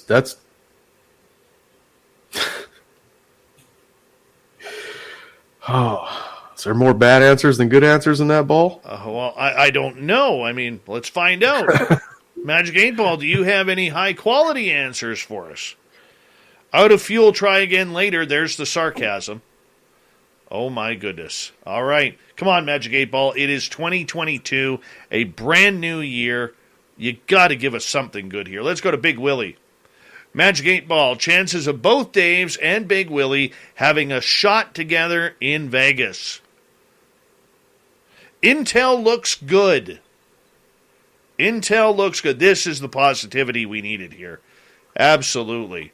That is the positivity. So for our radio audience, if you're tuning on in, remember, we are going to have the first annual Spaced Out Radio Vegas party. You're more than welcome to come join us. It's a hang-around session where we're going to hang out, get to know each other, take some pictures, have some dinner and some drinks in one of the best cities in North America, and we're all just going to party it up and have a good time. April 22nd to 24th. We'd love for all of you guys out there to join us. I know Chuck from KZFX is going to be there. I know Big Len from The Rattler is coming on up from Apache Junction, Arizona. We're going to see if Jody can come and join us from Mississauga, Ontario, because she deserves a trip to Vegas on Saga 960. We need these people there. We need all of you there. So check it on out. We're going to have an update on our website very, very soon. The first 50 people who say we are coming and confirm 100% on our website via email, we're going to have a swag bag for you. There's going to be a gift bag for you in Vegas. So that's awesome. Yeah, I think it is too. All right. Will Sunsaver ever get his stuff together and start creating something new this year? Magic 8 Ball says, all clear. You're good to go, Sunsaver. What's holding you back? What is holding you back? The only thing holding you back is you. That's Dave intuition right there. Right, Dave? That's right. And if it comes from the 8 Ball, it's got to be true. You got that right. You don't mess with the 8 Ball. Will there be... Now, I don't know if I agree with this type of question or not, but Sovereign asks this, will there be any extracurricular activities at the SOR party? The answer is yes and beyond. Yes and beyond. So apparently, this is going to turn into a very wild party. Thank goodness I will be going to bed early, so such shenanigans do not get taken care of. You know, but I'll leave that to the rest of you guys to figure out. It's Vegas. Do what you want. Really, do what you want. All right. The Fabster is asking, can we have a third Dave Smith? I don't get that. Who's Dave Smith? No, we don't know who Dave Smith is. We're not going to ask that. Peppa is asking, will John Hudson's new facial hair be a big willy beard? Now, if you haven't gone on our YouTube channel during the weekends for After Hours and checked out Big Willie's Beard, which is sponsored by Mighty Moose Beard Oil, I'm telling you, you are missing out. John Hudson's beard? As I see it, yes. Now, I don't see... Now, every now and again, I don't really believe the Magic 8 Ball. This is one of those times. John's too California for a nice beard. He's too West Coast. He surfs with sharks. Okay? He plays volleyball on the beach. Too hot in California for a beard like that, John. John, I don't know if we can pull that off. I don't think he will. Oh. All right. Lovely Lynn LeBlanc is asking, Magic 8 Ball, will someone buy me an I Am Chad Smith t-shirt? Yes and beyond. Chad Smith would love to get you a Chad Smith t-shirt. He will even autograph it for you. All right. Even autograph it. Now, Spooky Morales here wants us to have a duet of Mr. Cowley. We'll do that after the show. Mennonite Abe is asking, Magic 8 Ball, will Dave's one shadow person visit Dave too? Ask again later. I don't think that's going to happen. Dude, that was freaky, by the way. Like, literally, I had every hair on my body stand up. I seen the look in your face. It looked like someone was standing there. I was waiting for you to say, what are you doing in here? or something. Dude, it was just quick, and it walked right through the wall. Weird. First time you ever seen that? No. In there? In here? No, I've seen things in here before in the studio, but that was the first, like, dude, it was like shoulders and head walking straight by. And where it is, it would have literally walked right through the desk of my boy's desk. Like, for those who are listening in and don't know my studio, I have a radio studio in my house, otherwise known as SOR HQ. And I have my son, who's 8 years old, thought it would be really cool if he could have a office desk in Dad's office. So I set him up a desk. You know, he's got my 2007 laptop in there that barely runs. I think it's still on Windows 7. And hasn't been updated in a few years. He's got, you know, a Bigfoot cup with some pens in there. He's got like a ruler and sticky notes and everything, kind of making him feel good, right? And this thing walked right through that desk and right through the cement wall that's behind my drywall. That is freaky. That is freaky. All right. Let's see the answer to that one, by the way. Magic 8 Ball, will Dave 1 shadow person visit Dave 2? Don't count on it. You're good, Dave 2. You are good. All right, let's move on here. Good.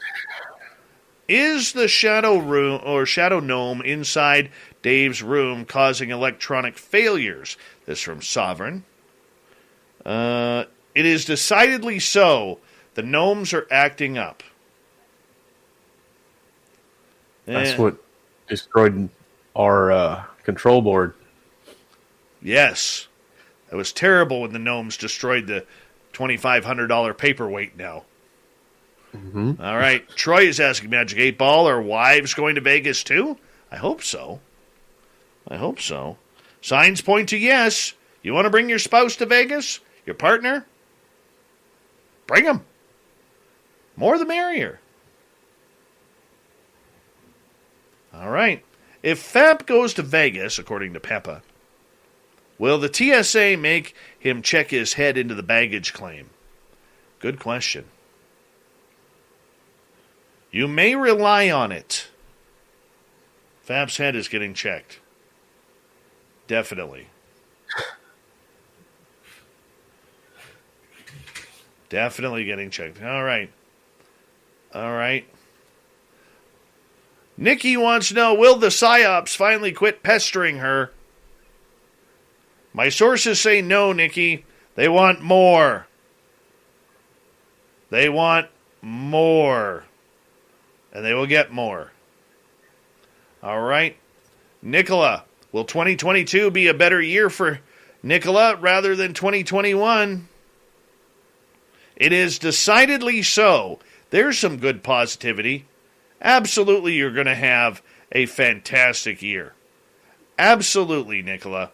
Let's put the energy into positivity there. All right. D. Swagger wants to know, the Simpsons predicted the rapture would come this April. Are they right again? The Simpsons, Dave, have been very good at predicting. They really have. Yep. The answer is, my sources say no. Not on this one. They are not right. That's straight from the spirit realm there of Magic 8 Ball, so you got to go with that. Let's see if we have any more questions in our audience here, because we are getting close to that time where we have to start winding it on down. All right. The Michael Leger is asking, where is it here? Will Dave number 2's hair ever look as good as Dave number 1? What are you talking about? You have beautiful hair, Dave. Yeah, it's just a little shoved back behind the microphones. Oh, I know the feeling, dude. I know the feeling.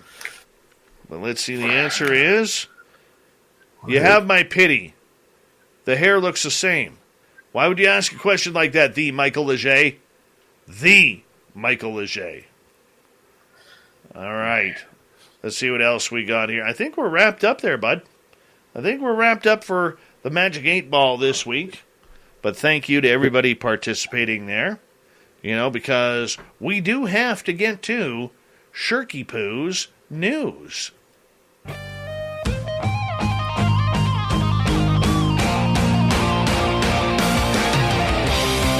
And this is how it ends.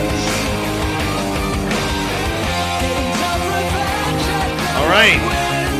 A time traveler who says they're from the year 2714 has told the world to prepare itself for 3 major events coming up in 2022, including a warning about everyone's favorite topic, COVID. Of course, many people purporting to be time travelers rarely have any straightforward, breezy premonitions for our future. They usually tend to favor the grandeur of the doom and gloom, whether we like it or not. They could tell us that your roast potato game will peak sometime around March, when you serve up the fluffiest, crispiest spuds you've ever made, or that at the end of October you'll be treating yourself to a new washing machine. But no, of course not. We have to focus on the negative. Arguably, there's not much TikTok content to be made from that, so instead, getting predictions about human chimp babies and a new COVID strains, yes. So, self-proclaimed time traveler Ari Yermani shared a video for 2022 writing, "There is a lot you need to know." In the clip, and Thin Lizzy, we may want to poke ourselves on this one for TikTok, for our TikTok channel.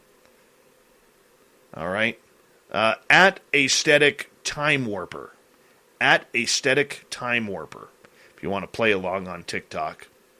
All right? I'll highlight that and post that in our chat room. Oh my goodness, where'd it go? Fine. There it is. There it is. 1 second here. I'm still new to this whole internet thing. I've only been using it for about 25 years or so. But that's okay. I'm still new. Still new. Anyways, this dude claims to be a time traveler. In a TikTok clip says, "I have been thought of as a fake time traveler for too long. So remember these 3 major dates in early 2022. They proceed to list 3 predictions for the coming year, including the discovery of a sea creature that's even larger than a blue whale. Megalodon. Here it comes. Megalodon's real. Or the Kraken, one of the two.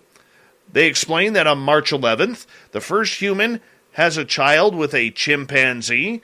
It can talk and has mixed features. April 19th, right before the Vegas party, a new COVID strain called Omega emerges, 5 times worse than all other versions.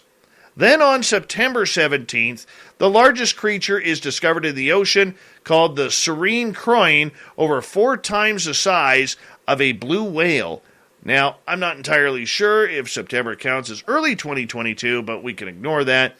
As for the predictions themselves, it seems not everyone was entirely convinced, commenting that say that they just found the video very funny, and yeah, this guy obviously not a time traveler. Now, here's an interesting one here. This true story here. Do not laugh, people. Do not laugh. A former 90 Day Fiancé star who made a staggering £38,000 a week in British money for selling her farts in a jar has revealed she has been rushed to hospital. Stephanie Motto recently shed light on her unusual stream of income, explaining how she utilized her 260,000 strong following as her customer base to sell her pungent product. And it sells for about $1,000 American a jar. At one point, demand was so high for Stephanie's flatulence that she was producing up to 50 jars worth of farts a week. However, she may have squeezed one a little too tightly, as a reality star actually was injured by this. I think she's got hemorrhoids, personally. She made a hospital dash. She said, "I thought I was having a stroke, and these were my final moments. I was overdoing it." The 31-year-old recalled how she consumed 3 protein shakes and a huge bowl of black bean soup in one day before feeling that something wasn't right with a pressure in her stomach that moved upwards throughout her body. It was quite hard to breathe, and every time I tried to breathe, I'd feel a pinching sensation around my heart. Honey, you don't need a doctor, you need a toilet. And that, of course, made her anxiety escalate. She actually called up a friend saying, "Could you come over and drive me to the hospital because I think I'm experiencing a heart attack?" Stephanie, who hails from Connecticut, arrived at the hospital later that evening but didn't tell the doctors about her unique career, only that changes were made to her diet. It was made very clear that I was not experiencing a stroke or a heart attack, but very intense gas pains. Yeah. So, what has she done? She's retired. This scared her. This scared her right out of her ass. It scared her.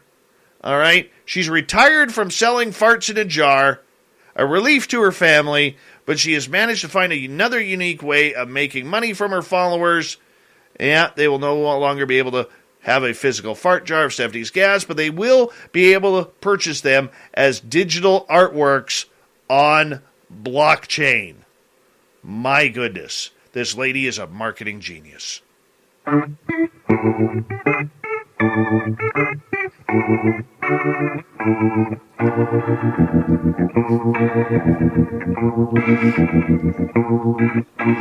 Thought of the Dave is as follows. What are your resolutions for 2022? Rose, to continue healing and growing. No fear for Jim. Nikki, I never make New Year's resolutions because I never stick to those. They are useless to me. Evan, buying tickets to the Whitecaps in Vancouver. So I responded, sorry to hear you wasting good money on soccer. I hurt for you. Science Bob, solve an amazingly hard technical problem. Lee, 1080p. Andrew, to eat more breakfast for dinner. Oh, that's terrible. Susan, be on your show again. Let's do that, Susan. Danny Matthias, swim with sharks. No way. Davey, I'm going to give a Wim Hof method a go. Whatever that is. Ron, never to make one. It has been successful.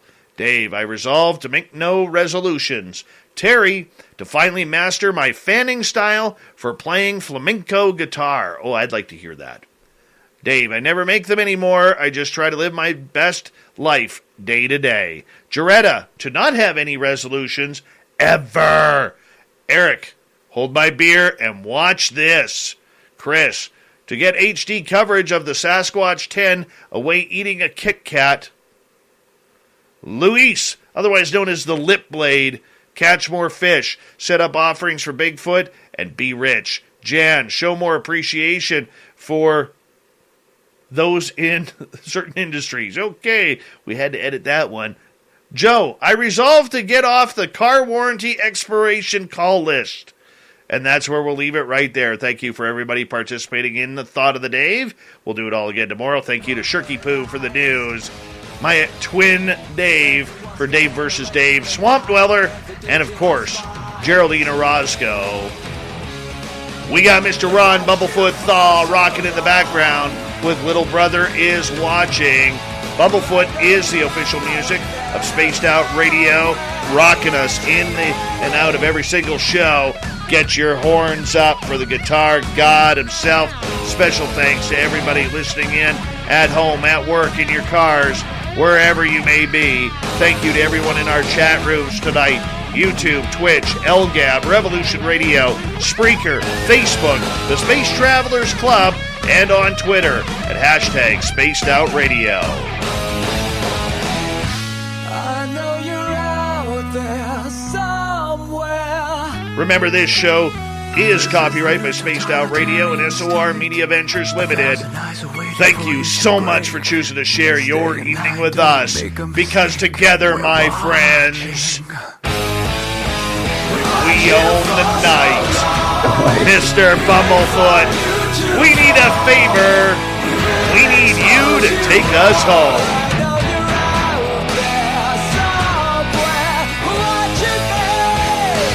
Yes, the Woo Train has docked for the night.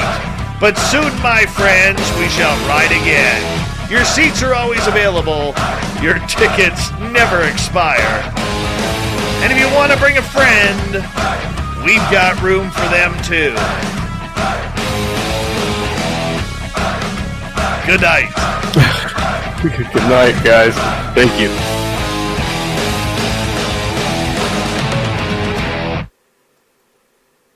Hi, I'm Randy, and this is Dave. We're the founders of Bombas, the most comfortable socks in the history of feet. So comfortable, we sold and donated millions of pairs. To sell and donate a lot of socks, we became obsessed with comfort. We reinvented the sock from the ground up, adding comfort innovations along the way. It worked. People tried them, loved them, told their friends about them, helping us sell and donate millions of pairs.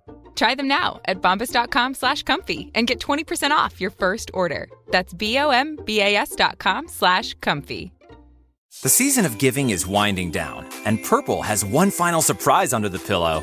Make that pillows. Purple is giving everyone a free set of sheets plus 2 free pillows. Thanks to the GelFlex Grid, Purple mattresses breathe, so you won't sleep too hot or too cold, no matter what season it is. They're soft where you want it, firm where you need it, and instantly respond to movement. Get your great night's sleep and a free set of sheets plus 2 free pillows with the purchase of select mattresses at purple.com/sleepwell. Terms apply.